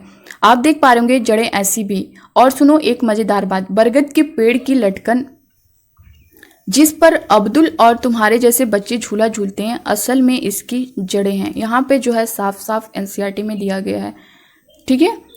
वे जो है टहनी से निकलती हैं, तो ये आपको यहाँ पे कोई डाउट नहीं रहना चाहिए। अगला क्वेश्चन आप लोग देख पा रहे होंगे, रेगिस्तानी ओक कहाँ पाया जाता है। ऑप्शन ए है मेघालय, बी है ऑस्ट्रेलिया, सी है इंडोनेशिया, डी है अबू धाबी। रेगिस्तानी ओक से भी काफ़ी क्वेश्चन किए जाते हैं, तो ये कहाँ पाया जाता है, ये ऑस्ट्रेलिया में पाया जाता है। ऑप्शन बी जो है इसका करेक्ट आंसर होगा। और दोस्तों सारे क्वेश्चन के बाद आप थोड़ा काउंट करते रहिएगा कि इन 10 क्वेश्चन में 10 क्वेश्चन जैसा कि मैं दे रही हूँ, लेकिन ये 10 क्वेश्चन नहीं है। अगर आप 10 क्वेश्चन को देखेंगे तो आपको पता चलेगा इसमें न जाने कितने क्वेश्चन आपको मिल जाएंगे, क्योंकि एनसीईआरटी का पेज भी आप देख रहे हैं कि यहाँ से अगर थोड़ा भी इधर उधर चेंज करके भी क्वेश्चन करेगा तो आप लोग उसे आसानी से कर लेंगे। तो यहाँ पे आप इसका डिटेल देख पा रहे होंगे। ऑस्ट्रेलिया में एक पेड़ पाया जाता है जिसका नाम है रेगिस्तानी ओक। इसकी ऊंचाई तुम्हारे क्लास की दीवार की लगभग होती है। और दोस्तों यहाँ से ऐसा नहीं है कि सिर्फ ये पूछ देगा कि रेगिस्तानी ओक या फिर ये कहाँ पाया जाता है, इस तरह से नहीं। आपसे जैसे ABCD करके मैं कई क्वेश्चन में भी बता चुकी हूँ कि इस तरह से क्वेश्चन जो प्रीवियस ईयर पूछा गया है 2022 में, जो मैं सॉल्व करवाई हूँ, जो लोग भी देखे होंगे उनको पता होगा, जो लोग नहीं देखे हैं उनको मैं बता रही हूँ। आप चाहें तो उस क्वेश्चन को देख सकते हैं जो प्रीवियस ईयर मैं करवाई हूँ। इसमें पहले पूछेगा दोस्तों कि रेगिस्तानी ओक के बारे में कौन सा कथन सही है, तो ये दे देगा कि ये अबू धाबी में पाया जाता है, जबकि ये कहाँ पाया जाता है, ऑस्ट्रेलिया में पाया जाता है। बी दे देगा कि ये इसकी लंबाई के बारे में दे देगा। यहाँ आप देख पा रहे होंगे कि इसकी ऊंचाई जो है तुम्हारी क्लास की दीवार के लगभग होती है और पत्तियां बहुत ही कम, उसमें दे देगा कि पत्तियां बहुत ज़्यादा होती हैं। और यहाँ पे अंदाज़ा लगाओ इसकी जड़ें ज़मीन में कितनी गहरी जाती होंगी। सोचो यदि ऐसे 30 फीट ज़मीन पर लाइन से लिटा दिए जाएँ तो उस लंबाई तक ज़मीन में गहरी जाती हैं। इस पेड़ की जड़ें जब तक कि पानी तक ना पहुंच जाएं, यह पानी पेड़ के तने में जमा होता रहता है। उस इलाके में रहने वाले लोग ये बात जानते थे। तो दोस्तों इस तरह से ABCD करके इसमें देगा, फिर उसके बाद देगा कि ABCD में से कौन सा सही है कौन सा नहीं सही है। तो आप जब इसके बारे में डिटेल में जानते रहेंगे ना तभी कर पाएंगे। अगला जो है क्वेश्चन आप लोग देख पा रहे होंगे, निम्नलिखित में कहाँ पर पेट्रोल पानी से सस्ता है। ए है राजस्थान, बी है ऑस्ट्रेलिया, सी है मेघालय, डी है अबू धाबी। कहाँ पर पेट्रोल पानी से सस्ता है, तो अबू धाबी में जो है पेट्रोल पानी से सस्ता। ऑप्शन डी जो है इसका करेक्ट होगा। एक बार हम लोग जो है एनसीईआरटी का पेज देख लेते हैं। यहाँ पे आप लोग यहाँ पे देख पा रहे होंगे, केरल में बने अपने घर के आसपास की हरियाली और ठंडे पानी में को मैं बहुत याद करती थी, अब यहाँ आकर बहुत अच्छा लग रहा है। कुंजम्मा बोली, बारिश कैसे होती है ये बात तो शांता और शशि भूल ही गए। वैसे भी रेगिस्तान में बारिश नहीं होती, वहाँ पानी सचमुच बहुत कीमती है। वहाँ न बारिश है, न ही नदियाँ, न झील है और न ही तालाब। ज़मीन के नीचे भी वहाँ पानी नहीं है। चिटपन ने कहा। शशि ने बीच में कहा, लेकिन वहाँ रेतीली ज़मीन के नीचे तेल होता है, इसलिए वहाँ पेट्रोल आसानी से मिल जाता है। वहाँ पेट्रोल जो है पानी से सस्ता है। आप यहाँ पे देख पा रहे पूरी लाइन इसमें एनसीईआरटी में मेंशन की गई है। तो ये आपका जो भी डाउट था यहाँ क्लियर हुआ होगा। अगला क्वेश्चन आप लोग देख पा रहे होंगे, लौंग यानी मसाला लौंग जो है ये क्या है। ऑप्शन ए है कली है, बी है फूल है, सी फल, डी है बीज। ये क्वेश्चन भी आपसे कई बार पूछा जा चुका है। तो दोस्तों ये क्या है, कली है। ऑप्शन ए इसका करेक्ट आंसर होगा। यहाँ पे एनसीईआरटी का पेज आप देख पा रहे होंगे, ये एक इसमें पोएम है पूरी सभी मसालों को लेकर के। जीरा है, सौंफ है और ये है लौंग है, इन सब को लेकर के। इसके बारे में भी मैं सबको डिटेल में दे दूंगी क्योंकि यहाँ से क्वेश्चन किया जाता है। और कील जैसी दिखती है पर मैं एक कली हूँ, यहाँ पे देखिए साफ साफ दिया गया है, कील जैसी दिखती है पर मैं एक कली हूँ। चाहे आपका ये जो है ना इतना जो है कुछ क्वेश्चन में दिया था, ये इतना 4 लाइन दे देगा और इसमें से पूछेगा कौन, तो ये आपका क्या होगा, लौंग होगा। कील जैसी दिखती हूँ पर मैं एक कली हूँ, चॉकलेटी भूरे रंग की तेज खुशबू वाली हूँ। जब दर्द होता दांत में तब मुझे रखते दांत में, सोचो सोचो कौन हूँ मैं, जल्दी बोलो कौन हूँ मैं। तो ये जो है दांत के दर्द के लिए भी होती यूज़ की जाती है। तो यहाँ से कोई भी पॉइंट आपसे पूछ सकता है। अगला क्वेश्चन देखेंगे यहाँ पे, मसालों का बगीचा किस राज्य को कहते हैं। ऑप्शन ए है असम, बी है केरल, सी है कर्नाटक, डी है मेघालय। तो मसालों का बगीचा जो है ये केरल को कहते हैं। ऑप्शन बी इसका करेक्ट आंसर होगा। अब यहाँ पे आप लोग एनसीईआरटी का पेज देख सकते हैं। मैं हूँ कुट्टन, मैं केरल में रहता हूँ। मेरे घर के आंगन में मसालों का बगीचा है। वहाँ मैं तेजपत्ता, छोटी इलायची, बड़ी इलायची, काली मिर्च आदि को उगते देखता हूँ। ठीक है, तो अगला क्वेश्चन अब देखेंगे। फौजी वहीदा कहाँ से हैं? यहाँ से भी काफ़ी क्वेश्चन किए गए हैं। फौजी वहीदा कहाँ से हैं? Option A Jammu Kashmir, B है केरल, सी है कर्नाटक, डी है बिहार। तो ये जम्मू कश्मीर से हैं। ऑप्शन ए इसका करेक्ट आंसर होगा। अगला क्वेश्चन आप लोग देख पा रहे चील, बाज, गिद्ध हमसे कितने गुना ज़्यादा दूर से चीज़ों को देख सकते हैं? तो ये भी काफ़ी इंपॉर्टेंट है। और मैं ऐसा स्टार्टिंग में ही बोल देती हूँ कि दोस्तों इसमें कहना ही नहीं कि आप इससे कि कौन सा क्वेश्चन इंपॉर्टेंट है। सभी जो इंपॉर्टेंट क्वेश्चन है वही जो बार बार पूछे जाते हैं, जो पूछे जा चुके हैं वही क्वेश्चन है। तो आपको यहाँ पे किसी एक क्वेश्चन पे ये नहीं कह सकते कि हाँ ये काफ़ी इंपॉर्टेंट है, इस पर आपको ज़्यादा ध्यान देना है। ये सभी क्वेश्चन जो है बार बार पूछे गए हैं, पूछे जाते रहे हैं और यहाँ से पूरे चांस हैं आने के। तो चील, बाज, गिद्ध हमसे कितने गुना ज़्यादा दूर से चीज़ों को देख सकते हैं? तो ये 4 गुना। ठीक है, और यही बाघ की बात आ जाए तो वहाँ पर 6 गुना हो जाएगा। ठीक है, तो इन सब का 4 गुना होगा। अगला देखेंगे, यहाँ पे एनसीईआरटी का पेज देख पा रहे होंगे। चील, बाज और गिद्ध जैसे पक्षी हमसे 4 गुना ज़्यादा दूर से देख पाते हैं। जो चीज़ हमें 2 मीटर की दूर से दिखाई पड़ती है वह चीज़ ये पक्षी 8 मीटर की दूरी से देख लेते हैं। अगला क्वेश्चन देखेंगे। रात में जागने वाले जानवर हर चीज़ को कैसे देखते हैं? ये भी क्वेश्चन काफ़ी पूछा जाता है। ऑप्शन ए है लाल हरा, बी है हरा काला, सी है काला सफ़ेद, डी है काला। तो रात में जागने वाले जानवर हर चीज़ को कैसे देखते हैं? काला सफ़ेद देखते हैं। ये अभी इस क्वेश्चन को मैं सॉल्व करवाई हूँ। प्रीवियस ईयर दिसंबर 2022 में जो है ये पूछा गया है क्वेश्चन, काला सफ़ेद देखते हैं। ठीक है, इसका जो है आप लोग एनसीईआरटी का पेज देख पा रहे। आमतौर पर माना जाता है कि दिन में जागने वाले जानवर कुछ रंग देख पाते हैं, रात में जागने वाले जानवर हर चीज़ को सफ़ेद और काली ही देखते हैं। ये एनसीईआरटी के पेज में साफ साफ दिया गया है। अगला क्वेश्चन जो है, असलात कितने घंटों पेड़ से उल्टे लटक कर मस्ती से सोते हैं? और ये वाला जो है इस टॉपिक से क्वेश्चन किस तरह पूछा जाता है ये भी मैं बता दे रही हूँ। असलात दे देगा कि असलात के बारे में कौन सा कथन सत्य है। ये दे देगा असलात जो है ये 12 घंटे सोता है। ठीक है, तो अभी दे देगा कि ये जो है इसकी जो पूरा जो है जीवन काल जो इसका होता है ये 30 वर्ष होता है। इस तरह से करके दे देगा। सी में दे देगा और इसमें फिर दे देगा ऑप्शन, फिर देगा कि ए सही है या फिर बी सही है, ABCD कौन सा सही है, इस तरह से बताना होगा। तो जब आप इसके बारे में डिटेल जानते रहेंगे तभी कर पाएंगे। तो यहाँ पे आप लोग ध्यान दीजिएगा। असलात जो है कितने घंटे पेड़ों से उल्टे लटक कर मस्ती से सोता है? तो ये 17 घंटे जो है पेड़ों से उल्टे लटक कर मस्ती से सोता है। अभी इसके बारे में हम लोग डिटेल में देखेंगे। यहाँ पे असलात का जीवन काल कितना होता है? तो ऑप्शन ए है लगभग 30 वर्ष, बी है लगभग 35 वर्ष, सी है लगभग 40 वर्ष, डी है लगभग 50 वर्ष। तो इसका जीवन काल लगभग जो है 40 वर्ष होता है। ऑप्शन सी जो है इसका करेक्ट आंसर होगा। अगला जो है आप लोग अब असलात के बारे में पूरा डिटेल देख सकते हैं। ये असलात जो कि 40 वर्ष इसका जीवन काल होता है और ये पेड़ की डालों से जो है उल्टा लटक कर उल्टे सिर जो है लटक कर मस्ती से सोता है। और दोस्तों ये पूरे अपने जीवन में ना मुश्किल से 8 पेड़ों पर घूमने की तकलीफ उठाते हैं। ठीक है, अभी इसके बारे में हम लोग डिटेल देख लेते हैं सलाद के बारे में। ये भालू जैसे दिखते हैं। पहला पॉइंट है ये भालू जैसे दिखते हैं पर भालू नहीं है। ये दिन के करीब 17 घंटे पेड़ों से सिर लटक कर मस्ती से सोते हैं। ये जिस पेड़ पर रहते हैं उसी को पत्ते को खाकर पलते हैं। ठीक है, ये कहीं और नहीं, जिस पत्ते पर रहते हैं, जिस पेड़ पर रहते हैं उसी के पत्ते खाकर रहते हैं। जब वो पत्ते खत्म हो जाते हैं तब जो है ये दूसरे पेड़ों पर जाते हैं। इसलिए इन्हें कहीं और आने जाने की ज़रूरत ही नहीं पड़ती। जब ये अपने पेड़ के सारे पत्ते खा लेते हैं तब भी वे पास के पेड़ पर जाते हैं। लगभग 40 वर्ष के अपने पूरे जीवन में ये मुश्किल से जो है 8 पेड़ों पर घूमने की तकलीफ उठाते हैं। ये सप्ताह में एक बार ही शौच करने के लिए पेड़ से नीचे उतरते हैं।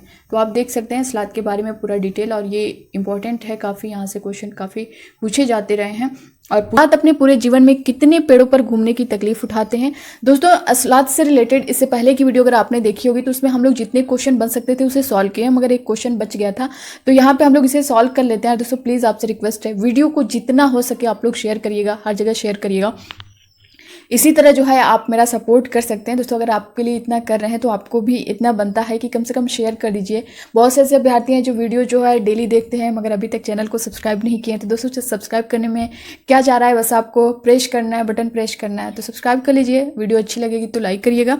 ऑप्शन ए में दिया गया 6, बी है 8, सी है 10, डी है 12। तो असलात जो है अपने पूरे जीवन काल में 8 जो है पेड़ों पर घूमने की तकलीफ उठाता है। ऑप्शन बी में दिया गया है 8, ये जो है करेक्ट हो जाएगा। इसके बारे में एक बार हम लोग देख लेते हैं। फिलहाल इससे पहले की वीडियो में मैं डिटेल में बता चुकी हूँ, मगर यहाँ पे एक बार इसको देख लेते हैं। यहाँ पे आप लोग जो है असलात को देख पा रहे होंगे, ये असलात है और इसके बारे में हम लोग देख लेते हैं क्या कुछ दिया गया है। ये भालू जैसे दिखते हैं पर भालू नहीं है। ये दिन के करीब 17 घंटे पेड़ों से उल्टे सिर लटक कर मस्ती से सोते हैं। ये जिस पेड़ पर रहते हैं उसी के पत्ते खाकर पलते हैं, इसलिए इन्हें कहीं और जाने की ज़रूरत ही नहीं पड़ती। जब ये अपने पेड़ के सारे पत्ते खा लेते हैं तभी वे पास के पेड़ पर जाते हैं। लगभग 40 वर्ष के अपने पूरे जीवन में ये मुश्किल से जो है 8 पेड़ों पर घूमने की तकलीफ उठाते हैं। ये सप्ताह में एक बार ही शौच करने के लिए पेड़ से नीचे उतरते हैं। तो इससे जितने भी इस्लात से क्वेश्चन बन सकते थे, मैंने इससे पहले की वीडियो में आप सभी को डिटेल में बताया है। जो लोग इस वीडियो को नहीं देखे आप लोग जरूर देखिएगा, और इस पर जो है हम लोग ज़्यादा टाइम नहीं लेंगे क्योंकि इसको कर चुके हैं। एक क्वेश्चन छूटा हुआ था, उसको जो है मैंने यहाँ पे कंप्लीट करवा दिया। अगला क्वेश्चन अब यहाँ पे देखते हैं, गाय एक दिन में कितने घंटे सोती है? ऑप्शन ए में दिया गया है 2, बी है 4, सी है 6, डी है 12। यहाँ से भी काफ़ी क्वेश्चन पूछे जाते हैं जानवरों के बारे में कि बिल्ली जो है एक दिन में कितने घंटे सोती है, जिराफ एक दिन में कितने घंटे सोता है, इस तरह से क्वेश्चन किए जाते हैं। तो ये यहाँ से कोई भी क्वेश्चन आए तो आपका गलत ना हो। गाय दोस्तों एक दिन में जो है कितने घंटे सोती है? तो ये 4 घंटे सोती है। ऑप्शन बी वाला जो है इसका करेक्ट आंसर होगा। अगला क्वेश्चन देख पा रहे होंगे, अजगर एक दिन में कितने घंटे सोता है? ऑप्शन ए है 6, बी है 12, सी है 18, डी है 22। तो दोस्तों अजगर जो है एक दिन में 18 घंटे सोता है। कहीं कहीं पे 17 भी आएगा, तो आप अगर 18 नहीं रहेगा तो आप 17 पे टिक कर दीजिएगा, ठीक है। तो ये मेन जो एनसीईआरटी में ही 18 ही दिया गया है। अगर कहीं पे 17 भी आएगा तो आप लोग कर सकते हैं, अगर 18 नहीं रहेगा तो ये इसका करेक्ट आंसर हो जाएगा। अभी हम लोग एनसीईआरटी का पेज भी देखेंगे। जिराफ एक दिन में कितने घंटे सोता है? तो ऑप्शन ए में दिया गया है 2, बी है 4, सी है 6, डी है 12। तो जिराफ जो है दोस्तों कितने घंटे सोता है? बहुत कम सोता है, तो ये जो है 2 घंटे सोता है। ऑप्शन ए जो है इसका करेक्ट हो जाएगा। अगला हम लोग देखेंगे, बिल्ली एक दिन में कितने घंटे सोती है? ऑप्शन ए है 2, बी है 4, सी है 6, डी है 12 घंटे। तो बिल्ली एक दिन में दोस्तों जो है 12 घंटे सोती है। ऑप्शन डी वाला जो है इसका करेक्ट आंसर होगा। अब एक बार हम लोग जो है एनसीईआरटी का पूरा पेज यहाँ पे देख लेते हैं, इसमें क्या कुछ दिया गया है। दोस्तों ये आप देख पा रहे होंगे, ये जो दिया गया है ना, इसमें जो है टोटल जो है यहाँ से यहाँ तक का 24 घंटे यहाँ पे दिया गया है, और ये आप देख पा रहे होंगे ये इतना 6 घंटे दिया है। अब इसमें अलग अलग देखेंगे आप तो सब 2-2 घंटे का ये है जो डिवाइड किया गया है, ठीक है। और यहाँ पे 6 घंटे, ये पूरा आपका 12 घंटे, ये 18 घंटे आप देख पा रहे होंगे, ठीक है। तो इस तरह से हम देखेंगे अगला पेज, इसमें जो है सब कुछ बताया गया है। यहाँ पे देख सकते हैं गाय के सोने का कितना टाइम है। तो यहाँ पे जैसा कि मैंने बताया था कि ये 2-2 घंटे का है, तो आप देख पा रहे होंगे 4 घंटे जो है गाय सोती है। और ये काउंट करेंगे 2, 2, 4, 2, 6, 2, 8, 2, 10, 2, 12, 2, 14, 2, 16, 2, 18। अजगर जो है 18 घंटे सोता है, ठीक है। जिराफ की बात करें तो ये 2 ही घंटा सोता है, बहुत कम सोता है। बिल्ली की बात करें तो यहाँ पे 2, 2, 4, 2, 6, 2, 2, 4, 2, 6, 2, 8, 2, 10, 2, 12। बिल्ली कितने 12 घंटे सोती है। तो ये एनसीईआरटी के पेज में मेंशन किया गया है और यहाँ से क्वेश्चन पूछे भी गए हैं। तो यहाँ का पेज जो भी डाउट होगा आपका क्लियर हो जाएगा। अगला क्वेश्चन आप लोग देख पा रहे होंगे, बाघ अंधेरे में हमसे कितने गुना बेहतर देख सकता है? यहाँ से भी काफी क्वेश्चन पूछे जाते हैं। ऑप्शन ए है 2 गुना, बी है 4 गुना, सी है 6 गुना, डी है 8 गुना। तो बाघ अंधेरे में हमसे कितना गुना बेहतर देख सकता है? तो ये 6 गुना बेहतर देख सकता है। ऑप्शन सी इसका करेक्ट होगा।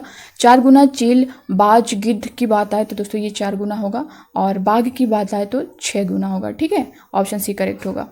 इससे रिलेटेड एक और क्वेश्चन यहाँ पे आप लोग देख पा रहे होंगे, बाघ का गुर्राना कितने किलोमीटर तक सुना जा सकता है? ऑप्शन ए है 2 किलोमीटर। ये क्वेश्चन पूछा गया है, यानी दिसंबर 2022 में इस जितने भी टॉपिक हैं सभी से क्वेश्चन पूछे जा चुके हैं और यहाँ से बार बार क्वेश्चन पूछे जाते हैं। बी है 3 किलोमीटर, सी है 4 किलोमीटर, डी है 5 किलोमीटर। तो बाघ का गुर्राना जो है 3 किलोमीटर तक सुना जा सकता है। ऑप्शन बी जो है इसका करेक्ट आंसर होगा। यहाँ पे हम लोग जो है एनसीईआरटी का पेज देख सकते हैं। यहाँ पे देख पा रहे होंगे दोस्तों, बाघ अंधेरे में हमसे 6 गुना बेहतर देख सकता है। अब अगला जो है यहाँ पे देख सकते हैं, बाघ मौके के अनुसार अपनी आवाज़ बदलता रहता है। गुस्से में अलग आवाज़ और बाघिन को बुलाना हो तो अलग आवाज़, कभी कराना हो तो कभी गुर्राना। बाघ का गुर्राना जो है 3 किलोमीटर दूर तक सुना जा सकता है। बाघ हवा से पत्तों को हिलने और शिकार के झाड़ियों में हिलने से हुई आवाज़ में अंतर को भाप लेता है। बाघ दोनों कान बाहर की आवाज़ इकट्ठा करने के लिए अलग अलग दिशाओं में बहुत ज़्यादा घूम भी जाते हैं। तो यहाँ से भी क्वेश्चन बना है जो ऑप्शन में देता है कि ABCD करके, तो उसमें भी देता है शिकार झाड़ियों में हिलने से हुई आवाज़ में अंतर को ये भाप लेते हैं पत्तों से, ठीक है। अब अगला देखते हैं, अगला क्वेश्चन आप लोग देख पा रहे होंगे, Jim Corbett national park Bharat के किस राज्य में है? तो ऑप्शन ए है उत्तराखंड, बी है झारखंड, सी है राजस्थान, डी है Uttar Pradesh. Jim Corbett national park दोस्तों अगर ऑफलाइन एग्जाम की बात करें तो यहाँ से क्वेश्चन नहीं पूछे जाते थे, लेकिन ऑनलाइन एग्जाम में देखें तो 2021 में भी यहाँ से क्वेश्चन किया गया है ये जिम कॉर्बेट से, और 2022 में ये जो आपका इससे पहले हुआ है 2022-23 वाला एग्जाम, इसमें भी पूछा गया है। नेशनल पार्क से क्वेश्चन किए गए हैं। अगर ऑफलाइन में देखें तो वहाँ पे नेशनल पार्क से क्वेश्चन आपको नहीं मिलेंगे, लेकिन इसमें देखने को मिलेंगे। तो Jim Corbett national park Bharat के किस राज्य में है? तो उत्तराखंड में है। ऑप्शन ए जो है इसका करेक्ट आंसर होगा। और कितने जो है नेशनल पार्क एनसीईआरटी में दिए गए हैं उसे भी हम लोग देख लेंगे अभी। घाना नेशनल पार्क भारत के किस राज्य में है? ऑप्शन ए उत्तराखंड, बी है झारखंड, सी है राजस्थान, डी है उत्तर प्रदेश।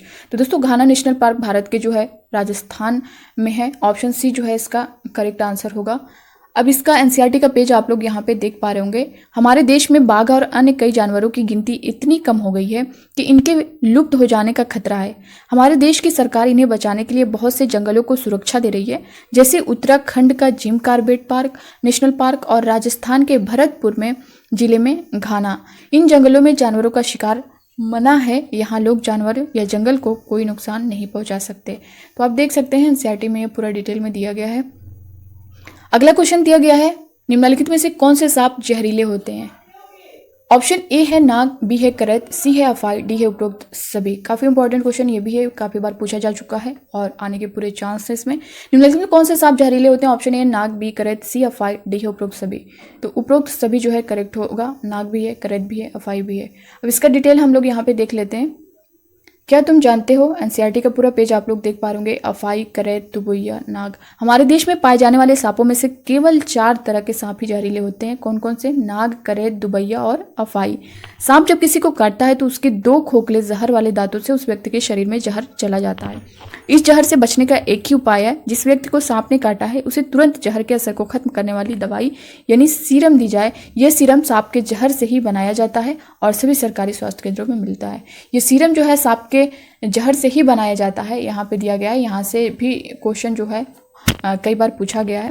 इसमें से निपेंथिस पौधा कहाँ पाया जाता है? काफ़ी इंपॉर्टेंट क्वेश्चन है। 10 क्वेश्चन है और 10 क्वेश्चन में जो इसका पूरा डिटेल है एनसीईआरटी में उसको हम लोग देखते हुए चलेंगे।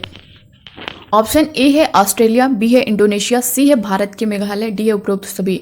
निपेंथिस से आपने देखा होगा प्रीवियस ईयर क्वेश्चन, तो यहाँ से काफ़ी क्वेश्चन पूछे जाते हैं। तो दोस्तों ये कहाँ पाया जाता है? तो ये ऑस्ट्रेलिया में भी पाया जाता है, इंडोनेशिया में भी पाया जाता है, भारत के मेघालय में भी पाया जाता है। तो ऑप्शन डी इसका करेक्ट होगा, उपयुक्त सभी। ठीक है, अब इसका डिटेल हम लोग देख लेते हैं एनसीईआरटी में क्या कुछ इसके बारे में दिया गया है। ये आप देख पा रहे होंगे निपेंथिस पौधा है। ये इसके ऊपर जो है इस तरह से ढक्कन बना होता है। इसे एक बार हम लोग पूरा पढ़ लेते हैं। शिकारी पौधे, कुछ ऐसे पौधे भी होते हैं जो चूहों, मेंढकों, कीड़े मकोड़ों और छोटे जीवों का शिकार करते हैं। इनमें निपेंथिस सबसे ज़्यादा मशहूर है। यह ऑस्ट्रेलिया, इंडोनेशिया और भारत के मेघालय राज्य में पाया जाता है। इसका आकार लंबे घड़े जैसा होता है, जिसके ऊपर पत्ती का ढक्कन लगा रहता है। घड़े से खास खुशबू निकलती है, जिसकी वजह से कीड़े खींचे चले आते हैं। पौधों के ऊपर पहुंचते ही कीड़े अंदर फंस जाते हैं और बाहर नहीं निकल पाते। देखो ये पौधे भी शिकार करते हैं, वह भी कितनी चतुराई से। तो यहाँ से काफ़ी क्वेश्चन पूछे जाते रहे हैं और आने की पूरे चांस हैं। अगला क्वेश्चन आप लोग देख पा रहे होंगे स्क्रीन पे, मिर्ची हमारे यहाँ कहाँ से आई है? ये क्वेश्चन भी काफ़ी पूछा जा चुका है ऑफलाइन एग्जाम में भी और आपके ऑनलाइन में भी कई शिफ्टों में पूछा गया है। ऑप्शन ए है दक्षिण अमेरिका, बी है अफ्रीका, सी है यूरोप, डी है भारत। तो मिर्ची हमारे यहाँ कहाँ से आई है? तो ये दक्षिण अमेरिका से आई है। ऑप्शन ए जो है इसका करेक्ट आंसर हो जाएगा। ठीक है, नेक्स्ट क्वेश्चन देखेंगे, भिंडी और काफ़ी हमारे यहाँ कहाँ से आई है? ऑप्शन ए में है दक्षिण अमेरिका, बी है अफ्रीका, सी है यूरोप, डी है भारत। तो भिंडी और काफ़ी जो है हमारे यहाँ अफ्रीका से आई है। ऑप्शन बी जो है इसका करेक्ट आंसर होगा। अभी जो है हम लोग एनसीईआरटी का पेज भी देखेंगे। सोयाबीन हमारे यहाँ कहाँ से आई है? ऑप्शन ए में है दक्षिण अमेरिका, बी है अफ्रीका, सी है यूरोप, डी है चीन। दोस्तों सोयाबीन जो है हमारे यहाँ चीन से आई है। तो ऑप्शन डी इसका करेक्ट आंसर होगा। अब एक बार जो है हम लोग एनसीईआरटी का पेज देख लेते हैं। दोस्तों ये पूरी पोएम है एनसीईआरटी, यहाँ एक चैप्टर है उसमें, तो उसमें ये पूरी पोएम दी गई है और इसी से रिलेटेड जो है आपका क्वेश्चन पूछा जाता है। आलू मिर्ची चाय जी कौन कहाँ से आए जी, एक बार इसे हम लोग पूरा पढ़ लेते हैं। यहाँ पे आप देख पा रहे होंगे, आलू मिर्ची चाय जी कौन कहाँ से आए जी, 7 समुंदर पार से, दुनिया के बाजार से, व्यापार से, उपहार से, जंग लड़ाई मार से, हर रास्ते से आए जी, आलू मिर्ची चाय जी। अगला पेज देख पा रहे होंगे, दक्षिण अमेरिकी मिर्ची रानी, यानी जो मिर्ची है जिसका क्वेश्चन आपने पहला देखा होगा, ये कहाँ से आई है? दक्षिण अमेरिका से। मसालों की है पटरानी, मूंगफली आलू अमरूद, धूम मचाते करते उछल कूद, 7 टमाटर आए जी, आलू मिर्ची चाय जी। तो अगर दक्षिण अमेरिका से मिर्ची रानी है और मूंगफली आलू अमरूद, ये सारे जो है, टमाटर की बात कर लें, आलू मिर्च टमाटर की बात करें, ये सब जो है वहीं के हैं। भिंडी है अफ्रीका की, भूरी भूरी कॉफ़ी भी आप यहाँ पे देख पा रहे होंगे, भिंडी और कॉफ़ी जो है अफ्रीका की है। अब इसके बाद जो नक्शे में यूरोप की दर, वहाँ से आए गोभी मटर। गोभी मटर अगर पूछे तो दोस्तों ये यूरोप से आए हैं। चाय असम की बाई जी, आलू मिर्ची चाय जी। ठीक है, चाय कहाँ से है? ये हमारे देश असम से है, यहाँ से क्वेश्चन आए तो। चली चीन से सोयाबीन, जैसा कि अभी हम लोगों ने क्वेश्चन को किया है कि सोयाबीन जो है कहाँ से आई, तो ये चीन से। चली चीन से सोयाबीन, पहुंची अमरीकी बजाती बीन, घूम घाम लौटी अपने देश, उसमें है गुड़ कई विशेष, रोज जमाकर आई जी, आलू मिर्ची चाय जी। बैगन मूली सेम करेला आम संतरा बेर और केला, पालक परवल टिंडा मेथी, हाय भाई बहन ये सब देशी, भारत की पैदाइश जी, कौन कहाँ से आए जी, आलू मिर्ची चाय जी। तो आप ये देख पा रहे होंगे यहाँ पे बैगन मूली सेम करेला आम संतरा बेर और केला, पालक परवल टिंडा मेथी, है भाई बहन ये सब जो है हमारे देश के हैं। बैगन हुआ, मूली है, सेम है, करेला है, आम है, संतरा है, बेर और केला, पालक परवल टिंडा मेथी, इन सब से कोई क्वेश्चन किया जाए तो ये भारत के हैं, यानी हमारे देश के हैं। तो ये भारत पे आपको टिक करना होगा। इससे रिलेटेड कहीं से भी पूछ सकता है। एवरेस्ट पर चढ़ने वाली प्रथम भारतीय महिला कौन थी? ऑप्शन ए में दिया गया सुनीता विलियम, बी है नील आर्मस्ट्रांग, सी है बचेंद्री पाल, डी है इनमें से कोई नहीं। तो एवरेस्ट पे चढ़ने वाली प्रथम भारतीय महिला जो थी वो कौन थी? बचेंद्री पाल थी। ऑप्शन सी जो है इसका करेक्ट आंसर होगा। अगला क्वेश्चन आप देख पा रहे बचेंद्री पाल कितने मिनट तक दुनिया की सबसे ऊंची चोटी पर रही? ऑप्शन ए में है 42 मिनट, बी है 43 मिनट, सी है 45 मिनट, डी है 48 मिनट। दोस्तों आप लोग भी आंसर करिए और आप लोग से रिक्वेस्ट है वीडियो को ज़्यादा से ज़्यादा शेयर करिएगा ताकि हर अभ्यर्थी तक पहुंच सके। और दोस्तों यहाँ पे बचेंद्री पाल कितने मिनट तक दुनिया की सबसे ऊंची चोटी पर रही? तो 43 मिनट रही। ऑप्शन बी जो है इसका करेक्ट आंसर होगा। यहाँ पे हम लोग एनसीईआरटी का पेज देख लेते हैं। आप लोग यहाँ पे देख पा रहे होंगे बचेंद्री ने 23 मई 1984 को दिन में 1:07 पर 8900 मीटर ऊंची चोटी माउंट एवरेस्ट पर कदम रखा। और यहाँ पे आप देख पा रहे होंगे खुशी से झूम भी रही थी। उन्होंने वहां माथा टेका, तिरंगा गाड़ा और कई फोटो भी खींचे। करीब 43 मिनट यहाँ पे देख पा रहे होंगे दुनिया की सबसे ऊंची चोटी पर रही। इसके साथ ही बचेंद्री पाल भारत की पहली और संसार की 5वीं ऐसी महिला बन गई जिन्होंने एवरेस्ट पे कदम रखा। ठीक है, भारत की पहली और संसार की 5वीं महिला। अगला क्वेश्चन देख पा रहे होंगे नील आर्मस्ट्रांग सबसे पहले चांद पर कब उतरे? ऑप्शन ए है 1949, बी है 1959, सी है 1969, डी है 1979। तो नील आर्मस्ट्रांग जो थे वो सबसे पहले चांद पर 1969 में उतरे। ऑप्शन सी जो है इसका करेक्ट आंसर होगा। और इसका जो है एनसीईआरटी का पेज आप लोग देख पा रहे होंगे। सुनीता जब 5 साल की थी उन्होंने टीवी पर नील आर्मस्ट्रांग को चांद पर उतरते देखा। सन 1969 में नील आर्मस्ट्रांग चांद पर उतरने वाले सबसे पहले व्यक्ति थे। ठीक है, तो यहाँ पे ये आपका जो है इसका आपने एनसीईआरटी के पेज में देख लिया क्लियर सारी चीज़ें। यहाँ पे अगला क्वेश्चन देख पा रहे होंगे पश्मीना शाल में कितने स्वेटरों के बराबर गर्मी होती है? यहाँ से भी काफ़ी क्वेश्चन पूछे जाते हैं। ऑप्शन ए है 2, बी है 3, सी है 5, डी है 6। पश्मीना शाल में दोस्तों कितने स्वेटरों के बराबर गर्मी होती है? तो ये 6 स्वेटरों के बराबर गर्मी होती है। ऑप्शन डी जो है इसका करेक्ट आंसर होगा। अगला क्वेश्चन है एक साधारण पश्मीना शाल कितने घंटे में तैयार होती है? ऑप्शन ए है 150 घंटे, बी है 250 घंटे, सी है 350 घंटे, डी है 450 घंटे। तो एक साधारण पश्मीना शाल जो है ये 250 घंटे में तैयार होती है। ऑप्शन बी जो है इसका करेक्ट आंसर होगा। और आप लोग पश्मीना के बारे में जो है एनसीईआरटी के पेज में देख पा रहे होंगे दुनिया में मशहूर पश्मीना, ये है पश्मीना शाल। माना जाता है कि एक पश्मीना शाल 6 स्वेटरों के बराबर जो है गर्मी होती है। इतनी गर्म पर मोटी बिल्कुल नहीं। यह पश्मीना बनता है पहाड़ी बकरियों की एक खास नस्ल से। ठीक है, ये जो है पहाड़ी बकरियों के खास नस्ल से बनाया जाता है जो लगभग 5000 मीटर की ऊंचाई पर रह सकती हैं। यहाँ सर्दियों में तापमान 0 डिग्री सेंटीग्रेड से भी बहुत कम -40 डिग्री सेंटीग्रेड तक चला जाता है। इतनी सर्दी से बचने के लिए बकरियों के शरीर पर बहुत ही बारीक और नरम बाल उगाते हैं जो गर्मियों में झड़ जाते हैं। ये बाल बहुत ही पतले होते हैं, इतने पतले कि बकरी के 6 बाल मिलाकर तुम्हारे सिर के 1 बाल की मोटाई के बराबर होंगे। इसलिए पश्मीना शालों को मशीनों द्वारा नहीं बुना जा सकता। इनकी बुनाई हाथों से करने के लिए खास बुनकर होते हैं। अगर एक बुनकर 250 घंटे बुनाई करे तब जाकर एक साधारण पश्मीना शाल तैयार होती है। इस तरह से आप देख पा रहे होंगे इसका पूरा डिटेल। अगला क्वेश्चन है दोस्तों, डल झील कहाँ पर है? ऑप्शन ए है मेघालय, बी है केरल, सी है श्रीनगर, डी है बिहार। तो डल झील जो है ये श्रीनगर में है। ऑप्शन सी जो है इसका करेक्ट आंसर। हाउस बोट कहाँ पाई जाती है? ऑप्शन ए में दिया गया है केरल, बी है श्रीनगर, सी है गुजरात, डी है गोवा। तो हाउस बोट कहाँ पाई जाती है आप लोग भी अपने कमेंट करिए। और दोस्तों इन क्वेश्चन में से आप कितना कर पाते हैं ये भी ज़रूर बताइएगा। हाउस बोट दोस्तों ये जो है श्रीनगर में पाई जाती है। ऑप्शन बी जो है इसका करेक्ट आंसर होगा। अभी हम लोग एनसीईआरटी का पेज भी देखेंगे। अगला क्वेश्चन आप लोग देख पा रहे होंगे, लकड़ी के डोंगे कहाँ पाए जाते हैं? ऑप्शन ए है केरल, बी है श्रीनगर, सी है गुजरात, डी है गोवा। तो दोस्तों लकड़ी के डोंगे जो है ना ये भी श्रीनगर में पाए जाते हैं। ऑप्शन बी जो है इसका करेक्ट आंसर होगा। अब जो है आप लोग यहाँ पे एनसीईआरटी का पेज देख पा रहे होंगे, श्रीनगर के घर एक नज़र। यहाँ पे ये एनसीईआरटी का पेज है। श्रीनगर में बाहर से आए कई टूरिस्ट हाउस बोट में रहते हैं। हाउस बोट 40 फुट तक लंबे होते हैं और बीच से इनकी चौड़ाई 8-9 फुट तक होती है। ये भी आपसे पूछ सकता है। और यहाँ पे बोट की तरह बने लकड़ी के डोंगे पानी पर तैरते रहते हैं। श्रीनगर की डल लेक और झेलम नदी में इन डोंगों में कई परिवार रहते हैं। मकान की तरह इस डोंगे में भी अलग अलग कमरे होते हैं। तो आप देख पा रहे होंगे। और यहाँ पे अगला क्वेश्चन हम लोग सॉल्व करते हैं। भारत की आज़ादी से पहले महात्मा गांधी ने जिस दांडी के समुद्र तट तक अपनी प्रसिद्ध यात्रा की थी वह भारत के नीचे दिए गए किस राज्य में स्थित है? ऑप्शन ए है आंध्र प्रदेश, बी है कर्नाटक, सी है गुजरात, डी है गोवा।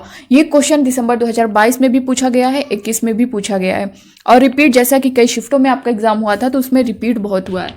तो आप इस क्वेश्चन पे ध्यान दीजिएगा। इसका जो करेक्ट आंसर होगा वो गुजरात होगा, अहमदाबाद गुजरात। अभी इसका हम लोग डिटेल भी देख लेते हैं एनसीईआरटी के पेज पर।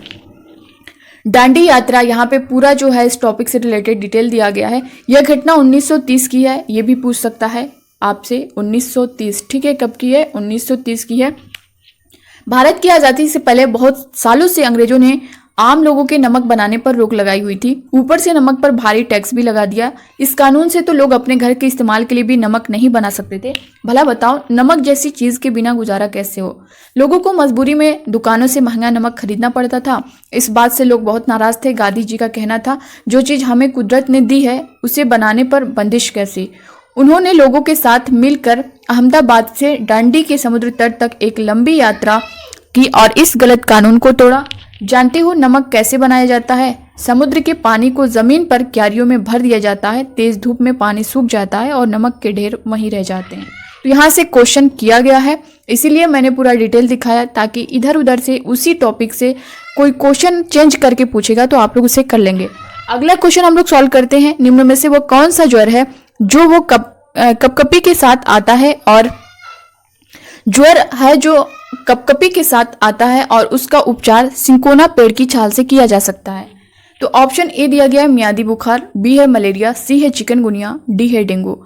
निम्न में से वह कौन सा ज्वर है जो वो कपकपी के साथ आता है और उसका उपचार सिंकोना पेड़ की छाल से किया जा सकता है? दोस्तों कौन सा है? ये मलेरिया है। ऑप्शन बी जो है इसका करेक्ट आंसर होगा। और ये भी क्वेश्चन जो है खूब पूछा जाता है। यहाँ पे आप लोग एनसीईआरटी का डिटेल देख पा रहे होंगे। मलेरिया की दवाई बहुत पुराने समय से सिंकोना पेड़ की छाल से बनाई जाती है। ये भी पूछता है कि मलेरिया की दवाई किससे बनाई जाती है? तो ये सिंकोना पेड़ की छाल से बनाई जाती है। पहले तो लोग छाल को उबालकर और छानकर ही इस्तेमाल करते थे, लेकिन अब छाल से दवाई बनाते हैं। यहाँ पे उसकी रिपोर्ट भी दी गई है, आप लोग देख सकते हैं। अगला क्वेश्चन हम लोग सॉल्व करेंगे। निम्नलिखित में से चिराव नाच किस राज्य के लोग करते हैं? ये ऑनलाइन एग्जाम में काफी पूछा जाता रहा है, 2021 में भी, 2022 में भी। ऑप्शन ए है झारखंड, बी है मिजोरम, सी है मणिपुर, डी है मेघालय।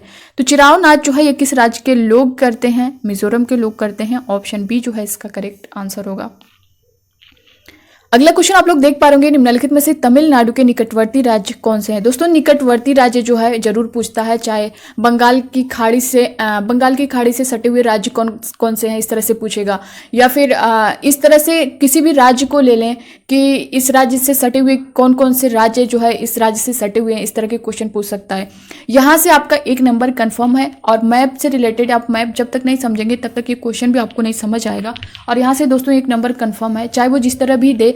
पहले तो जब ऑफलाइन एग्जाम होता था तो यही क्वेश्चन आपका सेम उठा के दे दिया करता था। ये क्वेश्चन बहुत बार रिपीट हुआ है दोस्तों, ऑफलाइन एग्जाम में भी, ऑनलाइन में भी।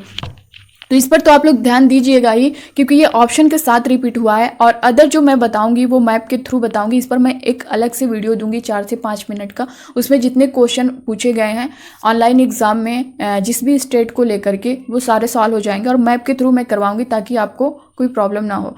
ऑप्शन ए में दिया गया आंध्र प्रदेश, उड़ीसा, कर्नाटक, बी है केरल, आंध्र प्रदेश, महाराष्ट्र, सी है कर्नाटक, छत्तीसगढ़, केरल, डी है आंध्र प्रदेश, केरल और कर्नाटक। तो तमिलनाडु के निकटवर्ती जो राज्य हैं दोस्तों वो आंध्र प्रदेश है, केरल है, कर्नाटक है। ऑप्शन डी जो है इसका करेक्ट आंसर होगा। इस क्वेश्चन को मैं मैप के थ्रू बताऊंगी नेक्स्ट वीडियो में और डिटेल में बताऊंगी, ताकि आपके मन में कोई डाउट ना रह जाए। बहुत बड़ा वीडियो नहीं रहेगा, 5 से 7 मिनट के अंदर ही मैं सब सॉल्व करवा दूंगी जितने भी क्वेश्चन होंगे उससे रिलेटेड। अगला क्वेश्चन आप लोग देख पा रहे होंगे, नीचे दिए गए विकल्पों में कौन सा एक समूह जड़ों का है। ये भी क्वेश्चन आपसे कई बार पूछे गए हैं, कई शिफ्टों में पूछे गए थे। ए है चुकंदर, आलू, अदरक, बी है गाजर, हल्दी, अदरक, सी है शकरकंदी, मूली, हल्दी, डी है गाजर, चुकंदर, मूली। तो यहाँ पे कौन सा एक समूह जड़ों का है ये बताना है। तो आप लोग जानते हैं अदरक जो है ये तने में आता है, यहाँ पे भी अदरक है ये भी तने में आएगा, हल्दी भी तने में आएगा। तो आप इसमें देख पा रहे होंगे गाजर, चुकंदर और मूली ये जो है जड़ों के हैं। ऑप्शन डी जो है इसका करेक्ट आंसर हो जाएगा। ठीक है, अगला क्वेश्चन हम लोग देखेंगे, हाउस बोट क्षेत्र में देखा जा सकता है। हाउस बोट जो है किस क्षेत्र में देखा जा सकता है। ऑप्शन ए है रेगिस्तान में, बी है बहुत पानी में, सी है बहुत बर्फ में, डी है नन ऑफ दिस। आप भी अपने आंसर करिए और दोस्तों प्लीज वीडियो को ज़्यादा से ज़्यादा शेयर करिएगा, ताकि हर अभ्यर्थी तक पहुंच सके। अगर मैं आपके लिए इतना कर रही हूँ तो दोस्तों आपको इतना तो बनता है कि आप जितना हो सके वीडियो को शेयर करिएगा, और नए हो तो ज़रूर सब्सक्राइब कर लीजिएगा। इसी तरह चैनल पर बने रहिएगा, आपको हर कंटेंट जो है मिलता रहेगा सीटेट से रिलेटेड। और दोस्तों इधर उधर के नहीं, इंपॉर्टेंट जो डायरेक्ट क्वेश्चन में आपको एग्जाम में आपको देखने को मिलेंगे, जहाँ से सीटेट बार बार क्वेश्चन उठाता है, जिस टॉपिक से जो इंपॉर्टेंट है वहीं से क्वेश्चन मिलेंगे। एक्स्ट्रा चीज़ें जो है हम लोग नहीं पढ़ेंगे, सिर्फ वही टारगेट करेंगे जहाँ से हम ज़्यादा से ज़्यादा स्कोर कर सकें। तो हाउस बोट जो है किस क्षेत्र में देखा जा सकता है, ये बहुत पानी में। ऑप्शन बी जो है इसका करेक्ट आंसर होगा। ठीक है, नेक्स्ट क्वेश्चन देख पा रहे होंगे आप लोग, बंदर, शेर तथा चूहे के घर क्रमशः हैं। इस तरह के क्वेश्चन जो है ऑफलाइन में नहीं पूछे जाते थे, मगर ऑनलाइन में आपको देखने को मिल रहे होंगे। तो ये जो है दोस्तों जैसा क्रम है उसी तरह आपको क्रम वाइज करना है। ऑप्शन ए में देख पा रहे होंगे, घोंसला, पेड़ एवं गुफा। आंसर अगर आप देखना चाहें तो यहाँ भी देख सकते हैं, लेकिन जैसे इसमें दिया रहेगा ना क्वेश्चन में, उसी के थ्रू जो है आपको ऑप्शन भी टिक करना होगा। बी है गुफा, बिल एवं पेड़, सी है पेड़, गुफा एवं बिल, डी है बिल, पेड़ एवं गुफा। तो बंदर कहाँ रहता है, पहले हम लोग ऐसा नहीं है कि तीनों में हम लोग कहीं भी लगा दें कि घोंसला, पेड़, गुफा, इस तरह से। तो बंदर जो कहाँ पे रहता है, पेड़ पे रहता है, तो पहले हम लोग बंदर को देखेंगे। शेर कहाँ रहता है, ये गुफा में रहता है, तो हम लोग पहले उसका सेकेंड वाला देखेंगे कि गुफा होगा। चूहा कहाँ पे रहता है, तो बिल में रहता है, तो ऑप्शन सी में आप देख पा रहे होंगे पेड़, गुफा एवं बिल। इस तरह से जो है सीरियल वाइज आपको आंसर करना है। ऐसा नहीं है कि हाँ ऐसे देख के आप कहीं भी मार दिए, निकल लिए कि हाँ ये तीनों तो ऐसे ही, बंदर पेड़ पे रहता है, शेर जो है गुफा में हो जाएगा, चूहा। तो ये सीरियल वाइज नहीं रहेगा। तो आप यहाँ भी कहीं पे भी देख सकते हैं, ये बी वाला भी ऑप्शन देख सकते हैं, पेड़, बिल और गुफा का। ये तो मान लीजिए नहीं होगा, घोंसला इसमें दिया है। गुफा, बिल एवं पेड़ ये देख सकते हैं, इसमें भी आप जो है कहीं भी मार के निकल सकते हैं। बिल, पेड़ एवं गुफा यहाँ पे भी दिया है। तो आपको सीरियल वाइज देखना है। ठीक है, इसको ऐसे क्वेश्चन पे आपको ध्यान देना है। आप इजी क्वेश्चन समझ के ना उसको जल्दी में करके आगे निकल जाएंगे, वही क्वेश्चन आपसे गलत हो जाएंगे, गलत करके आप चले आएंगे। तो जो इजी वाले क्वेश्चन है उस पर थोड़ा आप आराम से देखिएगा, क्योंकि वही जो है आपसे गलती हो जाती है। इसमें सी ऑप्शन करेक्ट होगा। नेक्स्ट क्वेश्चन आप लोग देख पा रहे, जब कोई व्यक्ति ट्रेन द्वारा अहमदाबाद से केरल की यात्रा करता है, जब वह अनेक सुरंगों को पार करता है, ये सुरंगें पर्वतों में हैं। ऑप्शन ए है विंध्याचल, बी है अरावली, सी है पश्चिमी घाट, डी है पूर्वी घाट। जब कोई व्यक्ति ट्रेन द्वारा अहमदाबाद से केरल की यात्रा करता है, जब वह अनेक सुरंगों को पार करता है, ये सुरंगें पर्वतों में हैं, तो ये पश्चिमी घाट। ऑप्शन सी जो है इसका करेक्ट आंसर होगा। ये यहाँ नॉर्थ आप देख पा रहे होंगे, ये साउथ, इस तरह से वेस्ट और ईस्ट यानी पश्चिम और पूर्व को देख पा रहे होंगे। दोस्तों ये जो डायरेक्शन है आप देख पा रहे होंगे, इसे उत्तर पश्चिम, यहाँ पे दक्षिण पूर्व, और ये आप देख पा रहे होंगे दक्षिण पश्चिम और उत्तर पूर्व। तो इस तरह से हम इन सारे क्वेश्चन को, मैप से रिलेटेड जो भी क्वेश्चन है उसको सॉल्व करेंगे। पहला क्वेश्चन आप स्क्रीन पर देख पा रहे होंगे, केरल के निकटवर्ती राज्य हैं। ऑप्शन ए कर्नाटक और महाराष्ट्र, बी आंध्र प्रदेश और कर्नाटक, सी तमिलनाडु और आंध्र प्रदेश, डी तमिलनाडु और कर्नाटक। तो दोस्तों केरल के निकटवर्ती राज्य कौन से हैं, तो हम इसे मैप में देखेंगे। आप यहाँ पे देख सकते हैं केरल, आप देख पा रहे होंगे यहाँ स्क्रीन पर। इसके निकटवर्ती राज्य पूछा, यानी कर्नाटक और तमिलनाडु, ये इसका निकटवर्ती राज्य है। तो ऑप्शन में हम देखेंगे कहाँ पर है, कर्नाटक और तमिलनाडु। तो दोस्तों ऑप्शन डी आप देख पा रहे होंगे, तमिलनाडु और कर्नाटक, ये आपका आंसर होगा, यानी ऑप्शन जो डी आपका है वो करेक्ट हो जाएगा। अगला क्वेश्चन हम देखेंगे, भारत की आज़ादी से पहले महात्मा गांधी ने जिस दांडी के समुद्र तट पर अपनी प्रसिद्ध यात्रा की थी वह भारत के नीचे दिए गए किस राज्य में स्थित है? ऑप्शन फर्स्ट है गुजरात, बी महाराष्ट्र, सी आंध्र प्रदेश, डी कर्नाटक। तो दोस्तों इसके बारे में जैसा कि मैंने डिटेल में बताया है और एनसीईआरटी की क्लास में भी, और आपने जो ईवीएस की प्रैक्टिस जो सीरीज है आपने उसमें भी देखा होगा, तो इसमें थोड़ा सा क्वेश्चन को चेंज किया है। भारत की आज़ादी से पहले महात्मा गांधी ने जिस दांडी के समुद्र तट पर अपनी प्रसिद्ध यात्रा की थी वह भारत के गुजरात राज्य में स्थित है। कहाँ पर? गुजरात राज्य में। तो यहाँ मैप में आप गुजरात को देख पा रहे होंगे इस तरह से, तो ये आपका करेक्ट हो जाएगा। ठीक है, अगला क्वेश्चन हम देखेंगे, भारत में बिहार के संबंध में जम्मू और कश्मीर और गोवा का स्थान क्या है? दोस्तों यहाँ पे भारत में बिहार के संबंध में जम्मू और कश्मीर और गोवा का स्थान पूछा है। ऑप्शन ए है उत्तर और दक्षिण, बी पश्चिम और पूर्व, सी पूर्व और पश्चिम, डी दक्षिण पश्चिम और उत्तर पूर्व। तो दोस्तों यहाँ मैप में आप देख पा रहे होंगे, बिहार हमें दिख रहा होगा, यहाँ पे देख सकते हैं। यहाँ से आपको ये जम्मू कश्मीर और गोवा से क्या पूछा है?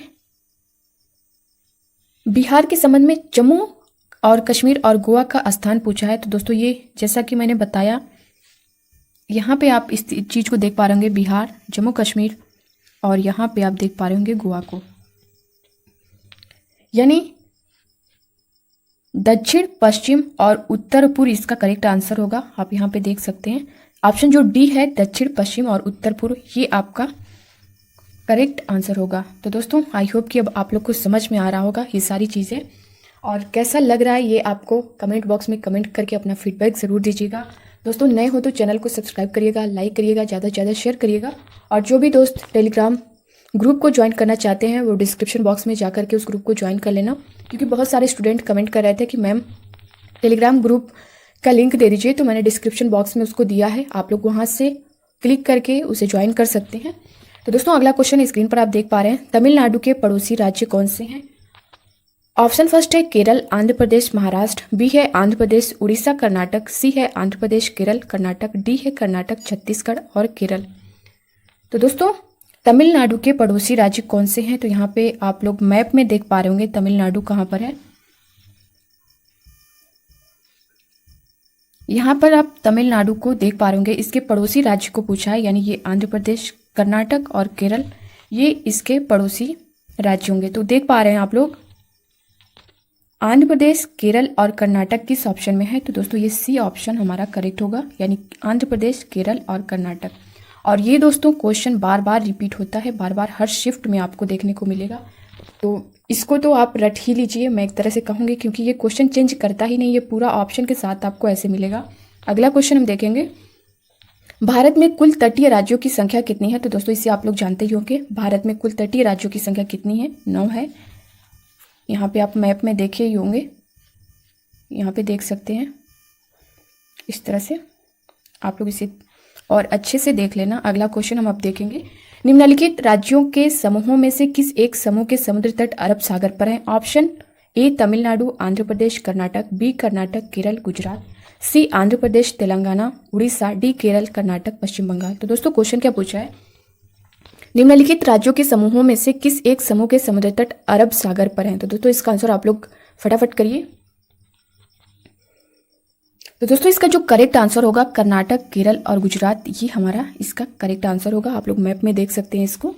अगला क्वेश्चन हम देख पा रहे हैं, किसी डॉक्टर का घर एक्स पर स्थित है तथा उसका अस्पताल वाई पर स्थित है। डॉक्टर के घर से अस्पताल जाने के लिए कोई सीधी सड़क नहीं है, अतः डॉक्टर पहले ए पर जाता है जो एक्स के ठीक पूर्व में 600 मीटर की दूरी पर है, फिर बी पर जाते हैं जो ए के ठीक दक्षिण में 450 मीटर की दूरी पर है, फिर वह सी पर जाते हैं जो बी के ठीक पश्चिम में 120 मीटर की दूरी पर है, और अंत में वह वाई पर अपने अस्पताल पहुंचते हैं जो सी के ठीक उत्तर में 90 मीटर की दूरी पर है।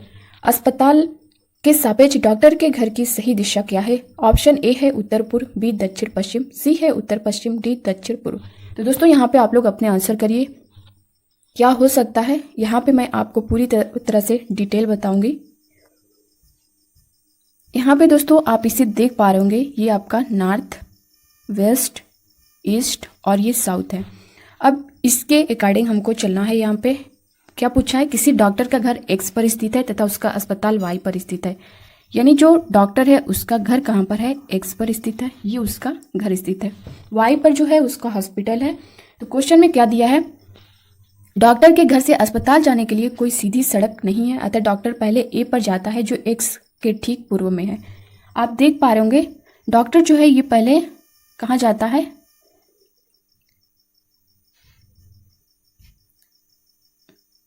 डॉक्टर पहले ए पर जाता है जो एक्स के ठीक पूर्व में 600 मीटर की दूरी पर है। जो एक्स के पूर्व में है आप देख पा रहे होंगे यहाँ पे एक्स के पूर्व में 600 मीटर दूरी पर है। ये ए है आपका, ये बी है, ये सी आप देख पा रहे होंगे, ये वाई है, ये एक्स है। ठीक है, अब क्वेश्चन क्या है, फिर बी पर जाते हैं जो ए के ठीक दक्षिण में 400 मीटर की दूरी पर है। बी कहाँ पर है, आप इस तरह से यहाँ पे बी को देख पा रहे होंगे, जैसा कि मैंने बताया 400 मीटर दूरी पर है। कहाँ पर है, ये दक्षिण में है। फिर वह सी पर जाते हैं जो बी के ठीक पश्चिम में है। यहाँ पे आप देख पा रहे होंगे सी पर जाते हैं जो ठीक बी के कहाँ पर है, ये पश्चिम में है, 120 मीटर की दूरी पर है। और अंत में वह वाई पर अपने अस्पताल पहुंचते हैं जो सी के ठीक उत्तर में 90 मीटर की दूरी पर है। जो सी के ठीक उत्तर में आप यहाँ पे देख पा रहे होंगे, ठीक उत्तर में ये 90 मीटर दूरी पर है, यानी वाई। ठीक है, अस्पताल के सापेक्ष डॉक्टर के घर की सही दिशा क्या है, यानी इस अस्पताल के सापेक्ष डॉक्टर के घर की सही दिशा पूछा है, ये हमें बताना है। ठीक है, तो दोस्तों यहाँ पे आप जिस तरह से मैंने डायरेक्शन को बताया है, ये डायरेक्शन पूछा गया आपसे, यानी उत्तर पश्चिम आपका आंसर होगा। यहाँ से जो आपका डायरेक्शन होगा आप देख पा रहे हैं, जैसे यहाँ पे आपका ये जो डायरेक्शन क्या होगा, ये उत्तर पश्चिम होगा। यानी आपका जो उत्तर पश्चिम कौन सा, ऑप्शन सी आप देख पा रहे होंगे, उत्तर पश्चिम, ये आपका करेक्ट होगा। कौन सा, सी ऑप्शन। तो दोस्तों इस तरह से आप सॉल्व करिएगा मैप से रिलेटेड जो भी क्वेश्चन है। यानी कोई डॉक्टर है जो एक्स पर है और वो बी पर यानी पूर्व की दिशा में जाता है 600 मीटर पर, उसके बाद वो दक्षिण दिशा में 400 मीटर पर जाता है, उसके बाद वो पश्चिम मुड़ जाता है जो कि कितनी दूरी है, 120 मीटर पर जाता है, उसके बाद वो उत्तर की तरफ जाता है 90 मीटर, उसके बाद से वहाँ से उसके घर से हॉस्पिटल की क्या दिशा होगी उसको पूछा गया है। तो यहाँ पे आपका जो करेक्ट आंसर है वो उत्तर पश्चिम होगा, यानी सी ऑप्शन जो है वो आपका करेक्ट हो जाएगा। अगला क्वेश्चन देखेंगे दोस्तों, ये उसी तरह का क्वेश्चन है, थोड़ा सा इसमें चेंज किया है, उसको अपोजिट कर दिया है। तो इस क्वेश्चन को भी हम देखेंगे, ये भी आपका पूछा गया है। आप एक्स पर स्थित हैं और आपका विद्यालय वाई पर स्थित है। आपके घर के आपके विद्यालय तक जाने के लिए कोई सीधी सड़क नहीं है, अतः आप पहले ए पर जाते हैं जो एक्स के ठीक उत्तर में 30 मीटर की दूरी पर है। फिर आप बी पर जाते हैं जो ए के ठीक पश्चिम में 40 मीटर की दूरी पर है। फिर आप सी पर जाते हैं जो बी के ठीक उत्तर में 30 मीटर की दूरी पर है। और अंत में आप वाई पर अपने विद्यालय पहुंचते हैं जो सी के ठीक पश्चिम में 40 मीटर दूर स्थित है। विद्यालय के सापेक्ष आपके घर की सही दिशा क्या है? ऑप्शन ए है उत्तर पश्चिम, बी है ठीक दक्षिण, सी है ठीक पूर्व, डी है दक्षिण पूर्व। तो दोस्तों यहाँ पर आप लोग अपने आंसर कर सकते हैं। सेम वही क्वेश्चन है, थोड़ा सा चेंज किया है इसको। तो यहाँ आप लोग अपने आंसर करिए, मैं यहाँ पे आपको बताना चाहूँगी। क्वेश्चन क्या है? आप एक्स पर स्थित हैं और आपका विद्यालय वाई पर स्थित है। आपके घर से आपके विद्यालय तक जाने के लिए कोई सीधी सड़क नहीं है, अतः आप पहले ए पर जाते हैं। तो दोस्तों इस तरह से आप देख पा रहे आप पहले ए पर जाते हैं, उसके बाद जो एक्स के ठीक उत्तर में है ये उत्तर दिशा आप देख पा रहे होंगे यहाँ पे, ठीक है। अब इसके बाद फिर आप बी पर जाते हैं जो ए के ठीक पश्चिम में 40 मीटर की दूरी पर है। ये आप देख पा रहे होंगे ए के ठीक 40 मीटर की दूरी पर है। फिर आप सी पर जाते हैं जो बी के ठीक उत्तर में 30 मीटर की दूरी पर है। यहाँ पे आप सी को देख पा रहे होंगे, उत्तर में जाते हैं 30 मीटर की दूरी पर। और इसके बाद आप अंत में आप वाई पर अपने विद्यालय पहुंच जाते हैं। ये वाई आप देख पा रहे होंगे, इस तरह से यहाँ पे आप अपने विद्यालय पहुंच जाते हैं। ये आपका घर है। अब यहाँ पे सी के ठीक पश्चिम में 40 मीटर दूर स्थित है। विद्यालय के सापेक्ष आपके घर की सही दिशा क्या है? यानी ये विद्यालय के सापेक्ष अपने घर की सही दिशा पूछा है। यहाँ से आपके घर की दिशा पूछा है। तो दोस्तों यहाँ पे जो आपका करेक्ट आंसर होगा वो दक्षिण पूर्व होगा। आप यहाँ पे देख सकते हैं इस चीज़ को यहाँ पे। तो हमारा जो करेक्ट आंसर इसका होगा दक्षिण पूर्व, यानी डी जो ऑप्शन हमारा है वो पूरी तरह से करेक्ट हो जाएगा। अगला क्वेश्चन हम देखेंगे।